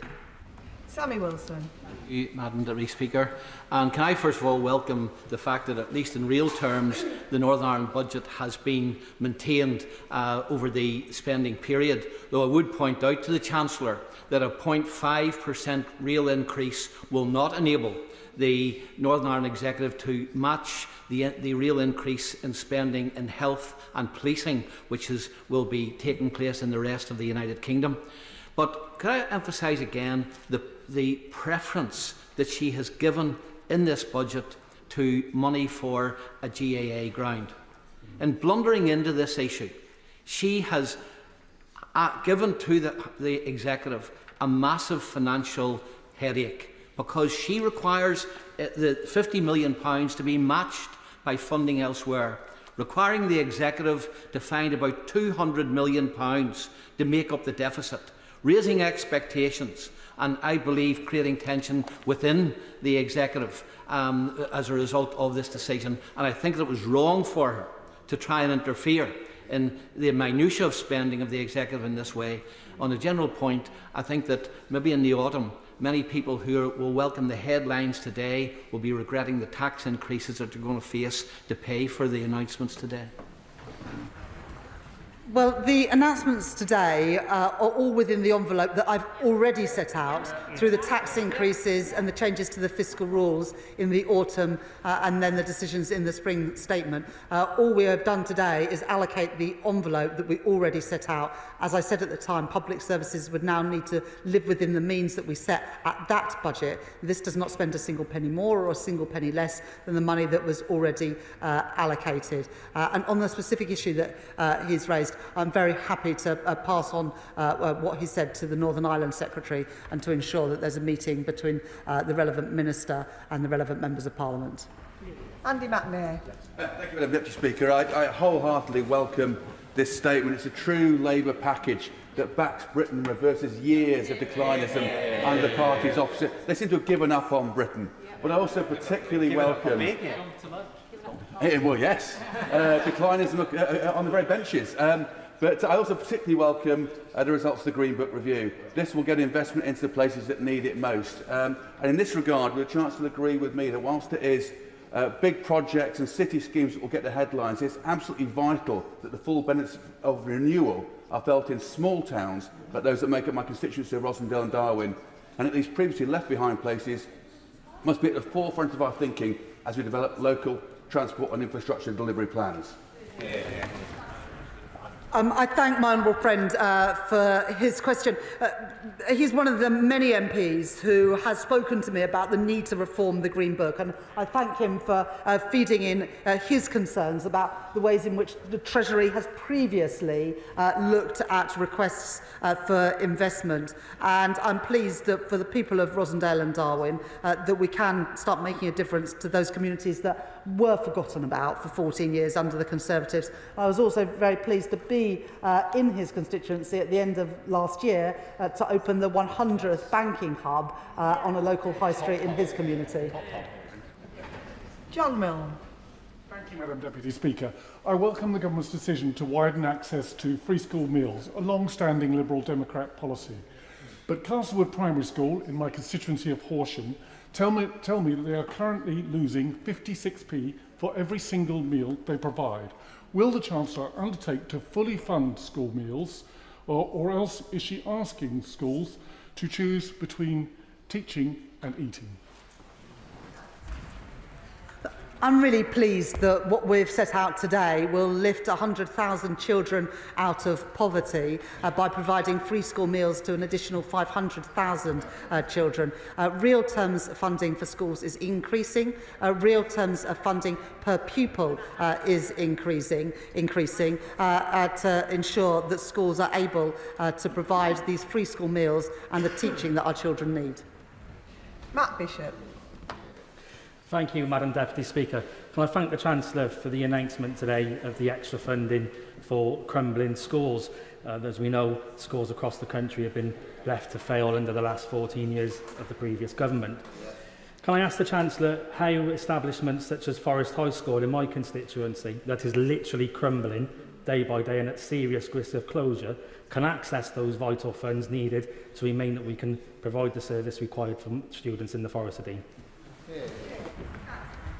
Well, I thank my honourable friend for raising those concerns about schools in the Forest of Dean and that school in particular. It's not good enough, the state that schools are in at the moment after 14 years of Conservative government. And after what they did in the 80s and 90s, I didn't think that even a Conservative government would leave schools in the state that they have. But your example is one that many MPs will be able to talk about in their constituencies as well. I will make sure that the Department for Education and the Education Secretary hears about the specific case that you've raised, because we do want to improve the conditions that our young children are taught in. Gideon Amos. Thank you, Madam Deputy Speaker.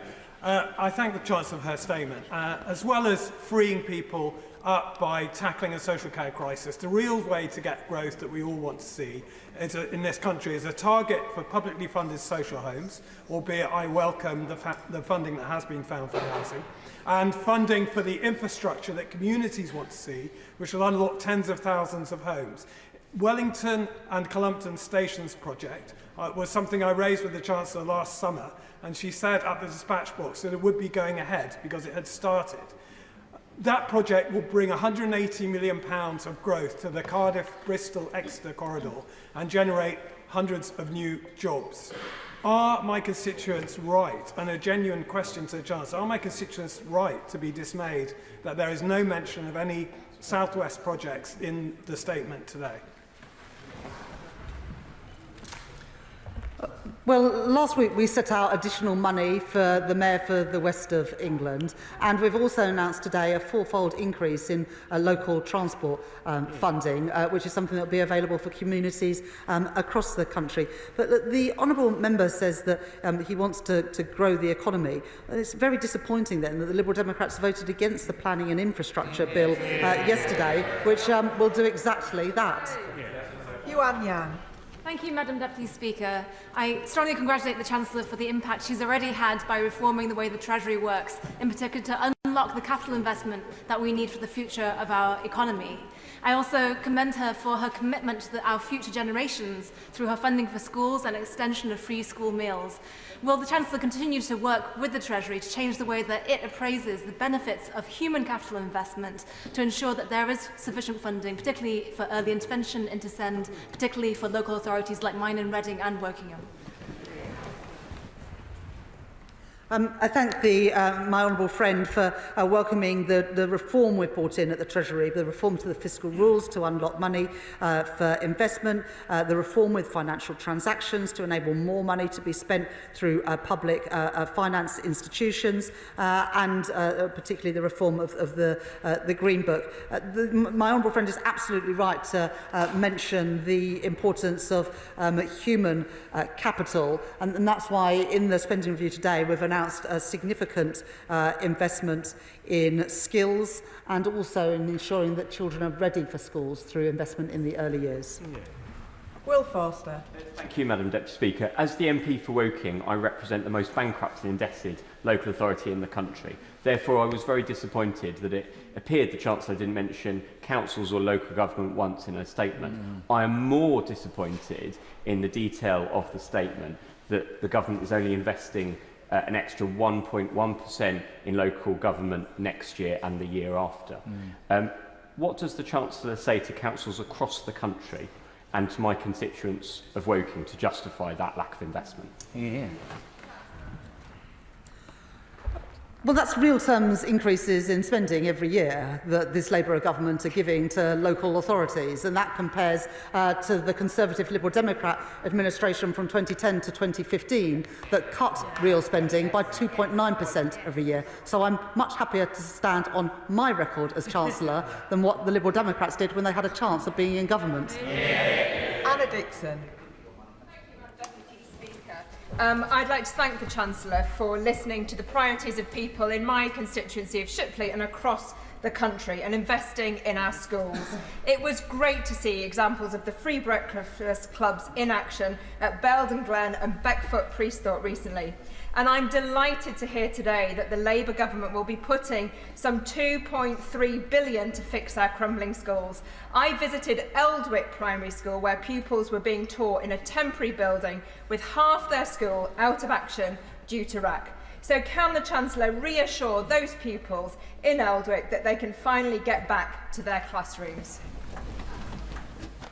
I'd like to thank my honourable friend for the passion with which she speaks about schools, which is something I very much share. That's why we are rolling out breakfast clubs at primary schools. It's why we are introducing free school meals for all children whose carers are on universal credit. It's why we're putting real terms funding in to our schools and also in per pupil funding. And it's why we are addressing the terrible situation of children being taught in temporary classrooms and crumbling schools. And I'll make sure that Department for Education hears about the experience in Shipley to hopefully ensure that that school is on the list. Deirdre Costigan. Thank you, Madam Deputy Speaker. A woman came to my surgery in Ealing Southall last Friday, where she showed me photos of the one bedroom she shares with her 4 children. 5 of them sharing beds, living with black mould on the walls, and all the kids having been hospitalised with no doubt related bronchial infections. It's temporary accommodation, but she's been there 10 years, and it's not unusual. Does the Chancellor agree that today's record £39 billion investment in social and affordable homes marks an end to Conservative austerity, an end to their failure to build, and that it will finally give hope to families stuck in damp, overcrowded flats in London and across the country? It's stories like that which my honourable friend has just told, which is exactly why the Deputy Prime Minister and myself have prioritised investment into affordable homes, because nobody should have to live in those sorts of conditions in the 21st century. And with the reforms that we're making and the money that we're putting in, they won't have to for much longer. Adam Thompson. Thank you, Madam Deputy Speaker. And can I thank the Chancellor very much for her statement today. I particularly welcome all of the choices that she made, but especially the investments in Derby and the wider East Midlands, which are going to be an enormous boon to my constituents in Erewash. I also warmly welcome her commitment to end the use of asylum hotels in this Parliament. The Tory party let the asylum system get completely out of control. Does the Chancellor agree with me that investment now will result in savings of billions as the system gets fixed? I thank my honourable friend for that intervention. The investment that we're putting into Derby and also into Nottinghamshire is significant. Small modular reactors, investment in defence, investment in fusion as well, creating good jobs, paying decent wages right across the East Midlands. And on the issue of asylum hotels, I don't think that taxpayers' money should be used for this purpose, and that's why we are reducing the cost of asylum accommodation, I think by around £1 billion during the course of this Parliament, and ending the use of asylum hotels. Andrew Lewin. Thank you, Madam Deputy Speaker. It is a source of pride to see a Labour Chancellor announce such a transformative programme for social housing. And my hope is that the boost to the Affordable Homes programme can also be used to help unlock stalled projects, like in my constituency in Welwyn Garden City, where's the Metropolitan Thames Valley development right adjacent to the station that needs to get motoring. So I want to thank the Chancellor for her investment today and ask if she agrees with me that our message to councils and housing associations is that we back you and now it's time for you to build. The changes we've made to the planning system, the changes we are making through the Planning and Infrastructure Bill, gives the opportunity to build. And what we've done now is back that with money through the Affordable Homes Grant to ensure that we included in that is a good proportion of social and affordable housing for all the reasons that honourable members have mentioned, and particularly around this issue around housing around stations. There's huge potential there. The infrastructure is there. We want to have the housing there too. Dr. Lauren Sullivan. Thank you very much, Madam Deputy Speaker. Can I thank the Chancellor for the spending review? And after being a local councillor for nearly a decade, local austerity is over, so thank you. In Gravesham, Labour-led council, we have given thousands of permissions for stalled brownfield sites. Many of these are needed for the homes that we need in Gravesham. Can I seek reassurance from the Chancellor, that this could be supported by Homes England to deliver and retain council, social and truly affordable homes for our community? I thank my honourable friend for that question. I know that there's a great need for affordable homes in Gravesham, and what we've set out at the spending review today, as well as the planning reforms that we've brought in and continue to bring in, opposed by, I think, all of the parties opposite, we can get those homes built for local families in Gravesham. Jack Abbott. Thank you very much, Madam Deputy Speaker. And can I also welcome a huge raft of announcements today, not least the announcement that we're going to be expanding free school meals, which will benefit 6,500 children in Ipswich. But I also want to celebrate the enormous multi-billion-pound green light for Sizewell C. We all know its national importance, from energy security to powering 6 million homes, but I can't overstate the difference this will make, particularly to young people in Ipswich and Suffolk, which now have the promise of a skilled, secure, well-paid job. So can I thank the Chancellor from the bottom of my heart for the investment in my town and my county, and can she expand about how else the new age of nuclear will benefit our whole country? Thank my honourable friend for that question. And the Prime Minister was in Ipswich with my honourable friend yesterday, I think at a local college, and the Prime Minister came back from that visit even more determined to crack on and build this, the nuclear power station in Suffolk at Sizewell, because of the impact it will have, not just on bringing down bills, but bringing good jobs to Britain, bringing good jobs through the supply chain, and ensuring that young people can have their hope and their future back, knowing that they're going to be good jobs in the places that they live, where they can make a career for themselves and bring prosperity to their families and their communities. Yeah. Daniel Francis. Thank you, Madam Speaker. I know my constituents across Bexley and Crayford will welcome the investment the Chancellor has announced today for new affordable housing. The government's set ambitious targets for 1.5 million homes, including 88,000 homes across London.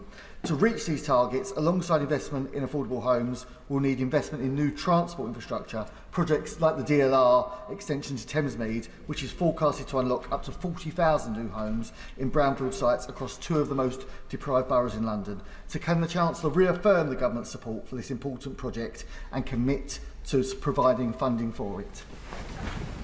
I thank my honourable friend for that question, and Bexley-Heath and Crayford is a part of the country that he knows that I know well, and there is huge potential in Bexley-Heath and Crayford for more homes and more investment. We've set the budget now for the Department for Transport. We're going to be setting out the 10-year infrastructure plan next week to unlock more investment, both public and private, in housing and in transport. Tanya Bands. Madam Deputy Speaker, one of the first pieces of casework I picked up was of a young woman pushing her 2 children through central Wednesbury. We moved to the side and she told me she was in temporary accommodation, and then she showed me the insect bites up her arm. In my council's area, there are 21,000 people on the housing waiting list, nearly 550 families in temporary accommodation, awful substandard B&Bs, multiple buses to get their kids to school. So can my right honourable friend confirm that our share of the £39 billion for council and social housing is coming to Tipton and Wednesbury and Coseley, to the Black Country, to the West Midlands, to build the homes for local families that we need? Yeah. It absolutely is. Yeah. Lawrence Turner. Thank you, Madam Deputy Speaker. I was delighted to hear the official commitment today in backing the Midlands Rail Hub, and I'd like to thank the Chancellor and the Transport Secretary for listening to the at times persistent representations in support of this essential project. We inherited a set of engineering plans with no money behind them. Now there's a chance to turn them into something real, and this is good news for Birmingham, it's good news for the economy of the West Midlands. At the centre of those works is Kings Norton Station in my constituency. We need the works there to unblock the cross-city line, and on a matter of literary heritage, Kings Norton is also the birthplace of Thomas the Tank Engine. The Reverend Audrey lived a few yards down the road. Wouldn't it be a great tribute if space could go on the ground for the 80th anniversary next year? So will the Chancellor and her officials work with local representatives so we can understand which of those individual projects are going to be started first, and we can finally restore Kings Norton Station to its former glory? Yeah. I once spent a day at Thomas the Tank Engine Wells, but I hope that the trains that we're going to be investing in and the tram lines may be a little bit less talkative and a bit more productive. The reason I mentioned my honourable friend in my speech today is because he has persistently lobbied for the Midlands Rail Hub, and we're very pleased as a government to be able to make that commitment today that will benefit his constituents and many others as well. Yeah. Kevin Bonavia. Thank you, Madam Deputy Speaker. Today's spending review is a great big boost for the defence and life science sectors in this country. My constituency of Stevenage is a national hub for both of those sectors. This morning I visited the cell and gene therapy catapult with the Minister for Science, Lord Patrick Vallance. Last week, my Right Honourable friend, the Secretary of State for Defence, visited MBDA to see the Storm Shadow missiles being fitted out for Ukraine.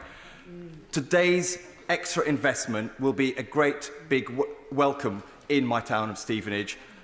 Young people want those new jobs. When can they expect to see the benefits of that new investment? There's huge opportunities in Stevenage, both in life sciences and in the defence sector, to take advantage of the investment that we're putting in, whether that's in R&D or lifting defence spending to 2.6% of GDP in the next 2 years. And I know that businesses working with their tireless local MP will make sure that that investment gets to Stevenage. Sam Rushworth. Madam Deputy Speaker, a third of children in Bishop Auckland live in poverty, and so I welcome today's spending review, which set out how they will benefit not just from the free breakfast clubs, but also the extension to free school meals, for warmer homes, more access to sports and the arts, and also, frankly, that their parents will be getting the pay rises that they deserve under this Labour government. But many of those children live in deprived neighbourhoods, which have seen big cuts to social infrastructure over the last 15 years, including the closure of swimming pools, youth clubs, Shorestat centres for sure, boxing gyms and the likes. So I noted with interest on page 36 a reference to 350 deprived communities across the UK being invested in by this government, and I wonder if the Chancellor could say more about that, because there are no figures actually in here, and if she can't give a full answer today, if I could engage with her office on this. This will be a scheme operated from MHCLG. We announced some of the neighbourhoods that will benefit from that investment today. This is not something that neighbourhoods will have to bid for. This will go to the communities that need it most, and the Deputy Prime Minister will be setting out in due course all of the 350 neighbourhoods that will benefit from this investment. Joe Powell. Madam Deputy Speaker, under the Conservatives, London's housing crisis escalated to dangerous levels, with one child in every classroom in temporary accommodation. So I warmly welcome the £39 billion for the Affordable Homes Programme, but also the 10-year rent deal and the new low-interest loans, but also something I've been pushing for, and I can see the Minister for Building Safety has entered the chamber, which is equal access to the Building Safety Fund for housing associations, so that money can go towards improving conditions of homes and not to remediation. Can the Chancellor outline how this package will tackle London's housing crisis, including in my constituency, one of the most unequal parts not only of London but of the country? I thank my honourable friend for that question, and it's good to see the Minister in his place to hear it too. It's really important that as we invest in the social and affordable housing our capital city but our whole country needs, that we're investing in the right places, but also it has the potential not just to provide the homes that people need, but also reduce that pressure on local authority budgets and national budgets, where so often they are picking up the costs of failure because of the failure of previous governments to invest in social and affordable homes. Jacob Collier. Deputy Speaker, can I also warmly welcome the investment in the Midlands Rail Hub, which will mean 150 extra trains a week through Burton, and the investment in Rolls-Royce in the small modular reactors and nuclear subs that will benefit my constituency and local jobs. She announced a huge package around transport, and she will know that I've been pushing for improvements on the A50, A500 and infrastructure around Branston Bridge. Can she say more about when we can expect an announcement on the road investment strategy? It sounds like it's a pretty good day to be an MP in Burton. We're pleased to be able to make those investments both in the Midland mainline hub, but also those investments in nuclear technology, as well as the additional housing investment that will go into Burton and places across the country. The allocation has been made to the Department for Transport, and the Secretary of State will set out in due course, and we will be setting out more detail in the 10-year National Infrastructure Plan next week. Joanna Baxter. Madam Deputy Speaker. 14 years of the Tories, 18 years of the SNP have left many Scottish high streets in desperate need of investment, including those in my constituency of Paisley and Renfrewshire South. So I welcome the Chancellor's announcement today to invest in new community funds, bringing the total of UK Government direct investment in Scottish local growth funding to almost £1.7 billion. So can I ask my right honourable friend if she would agree to come to Paisley to see why Paisley High Street deserves a slice of that very substantial pie? Yeah. Well, I thank my honourable friend for that kind invitation. I look forward to being with her in Paisley and Renfrewshire before too long. It is the case that too many high streets, after 14 years of Conservative government, but the additional 18 years of SNP government in Scotland has left many communities on their backs. And the investments that we've announced today in this spending review, and particularly the multi-year nature of these investments, is about turning those communities around so that more people can have pride in the places that they live. Elsie Blundell. Thank you, Madam Deputy Speaker. I welcome the Government's announcement of an additional £2.5 billion into Greater Manchester. This will have a real benefit for my constituency and the town of Haywood, which will get the tram for the first time. What can the Government do, together with the Greater Manchester Combined Authority, to make sure we get shovels in the ground as quickly as possible? Chancellor.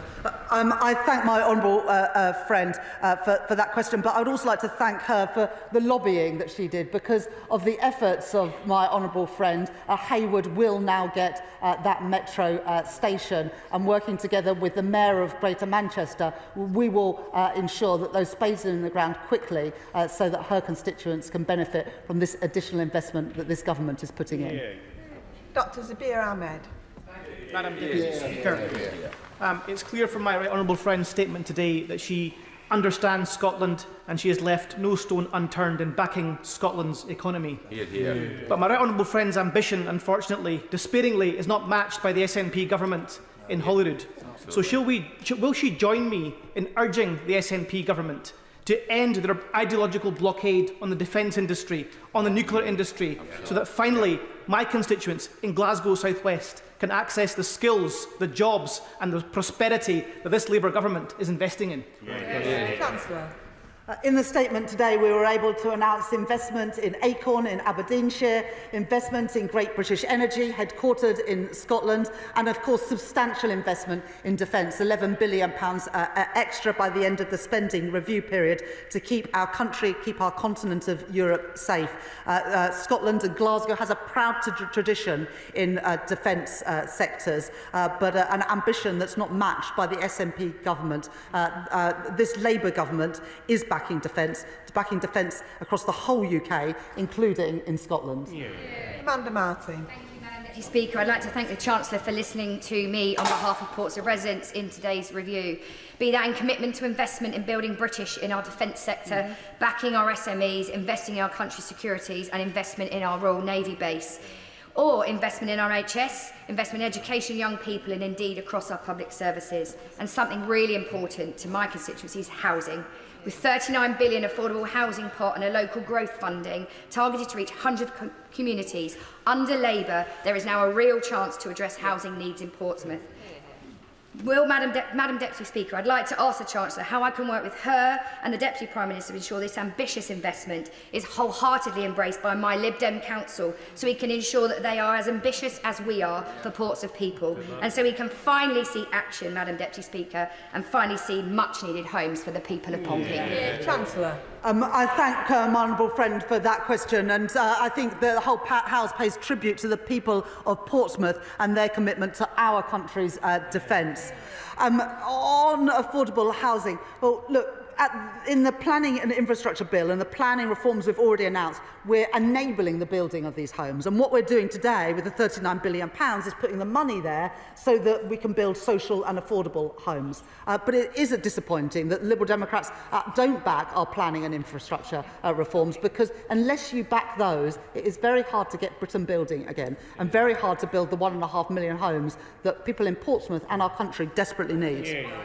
Jill German. Thank you, Madam Deputy Speaker. I warmly welcome the Chancellor's statement and, like my honourable friend, in particular, the historic £445 million of investment into our rail in Wales. And I'd also like to echo his thanks for the tireless representation of our Secretary of State for Wales and our Welsh Labour MPs. For my constituency of Clwyd North, this means vital funding for Network North Wales to seamlessly connect with the Northern Powerhouse Rail, bringing us closer to realising the ambitious vision of our UK Labour government, our Welsh Labour government and our Labour Metro mayors. So does the Chancellor agree with me that it's only with Labour working together that we can truly deliver for the people of North Wales? Chancellor. We've finally got a Labour government here and a Labour government in Wales to work together for the people of Clwyd North and all people right across Wales to make those investments, including the significant investments today that we've announced in transport. And I'd like to pay tribute to all of the Welsh Labour MPs who have lobbied me so extensively to get this investment into Welsh Rail. I was left with no doubt about what the priority was for the people of Wales: transport investment, as well as the investment that we put into coal tip safety. And I'm pleased to have been able to set that out in the spending review today. John Slinger. Thank you, Madam Deputy Speaker. In the age of anger that our opponents seek to exploit, we need a responsibility revolution. And this government has taken responsibility by taking tough decisions to stabilise the economy and carry out the long-term reforms. So, does my right honourable friend agree that it's her responsible approach, not cakeism 2.0, Trussonomics or reforms fantasy economics, that enables today's very welcome investment that will benefit my constituents, whether it's in healthcare or indeed the green transition and defence investment that will help GE Vernova employ hundreds more people in my constituency of Rugby? Chancellor. I thank my honourable friend for that question. We had to make difficult decisions last year to put the public finances on a firm footing after the appalling economic management of the party opposite, which sent interest rates soaring and put pensions in peril. Something that was welcomed, I think, a big supporter of Liz Truss, the current Shadow Chief Secretary to the Treasury, and that's why he's got the word shadow at the front of his name. Economic responsibility is absolutely essential. I set out the envelope for public spending in the budget last year, and we've allocated that money today. Not a penny more, not a penny less. Mark Ferguson. Thank you, Madam Deputy Speaker. A Labour government, a Labour Chancellor, a Labour plan. 500,000 children getting free school meals. Huge investment in our National Health Service, jobs and opportunities closer to home, and £39 billion for affordable housing. Fantastic for my community. But does she agree that people in Gateshead and Wickham may benefit the most from the changes that she made to the Green Book? And does she also agree with me that it gives communities like mine huge opportunities for the future? Chancellor.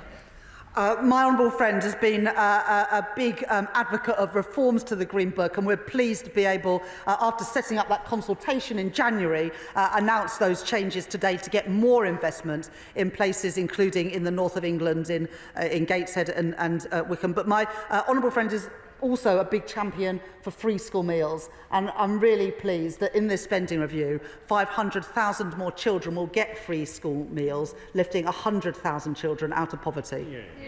Lorraine Beavers. Thank you, Madam Deputy Speaker. I welcome the government's commitment to investing in Britain's future, tearing up the old rule book which held back constituencies like Blackpool North and Fleetwood for too long. My constituents need to feel the benefits now.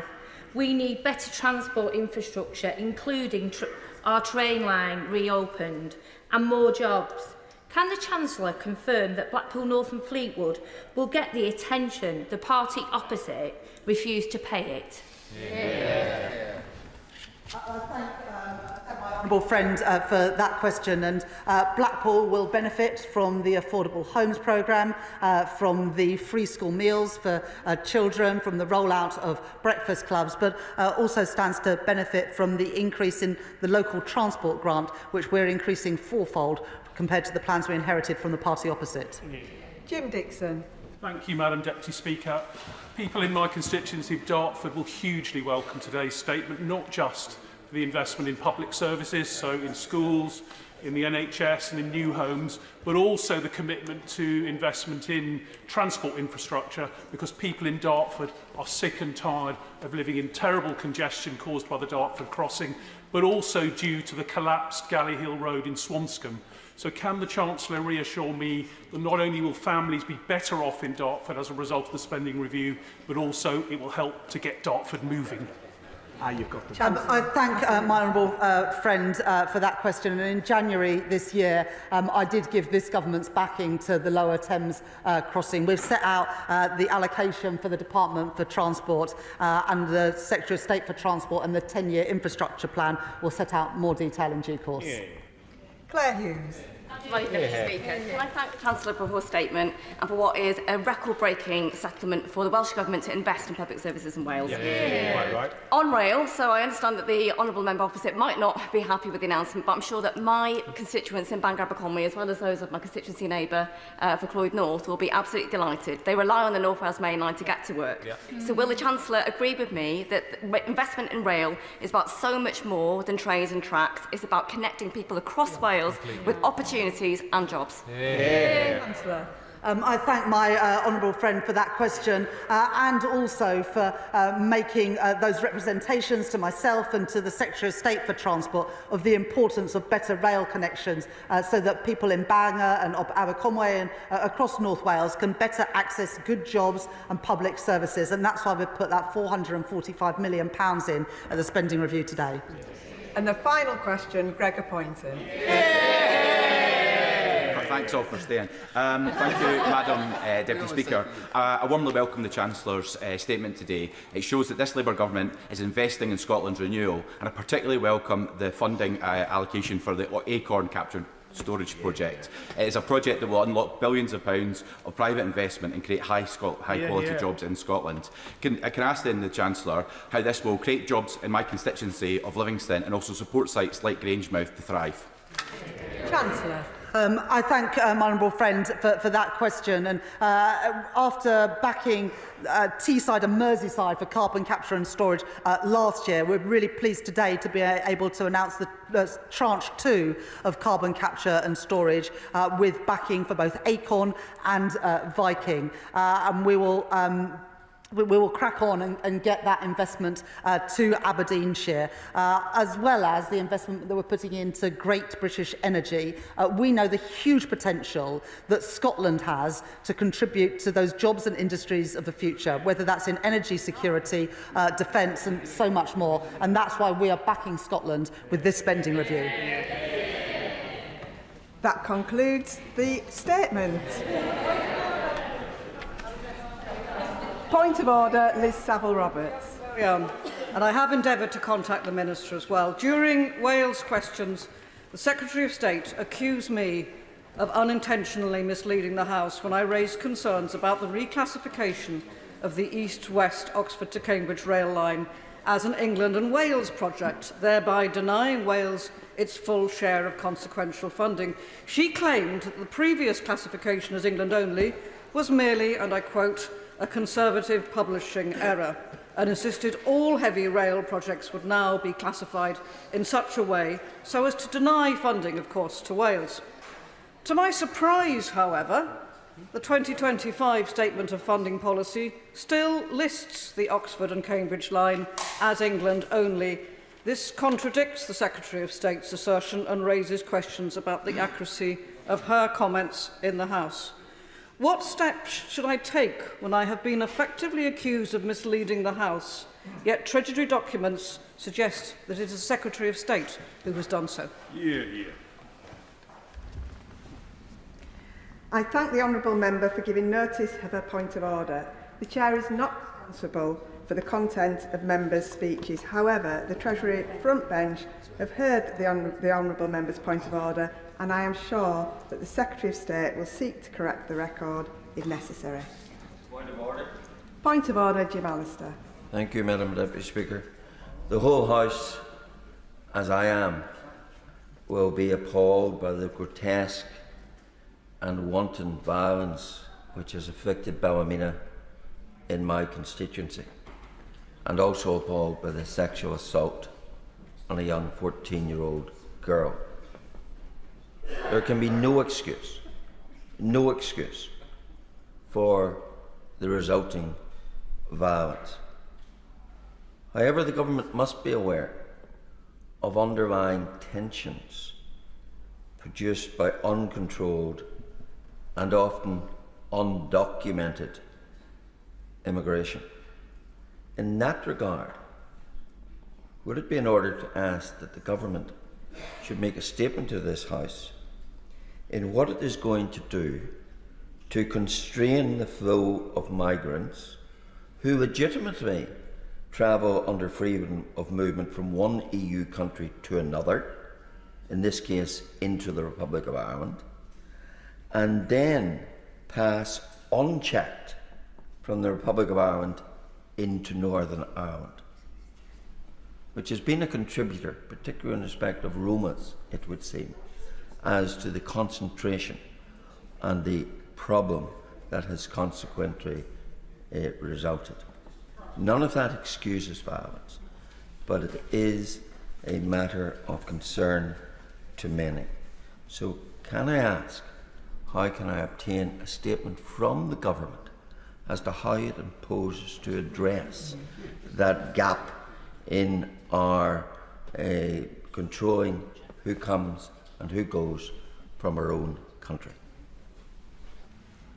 I thank the honourable gentleman for his point of order. I've had no notice that the government intend to make a statement. However, the government benches will have heard his comments and now on the record, and he will also have an opportunity tomorrow at business questions to raise this matter again.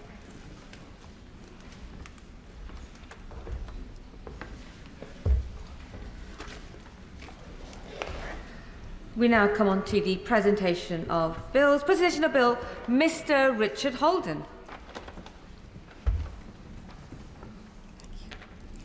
Animal Shelters Licensing Bill.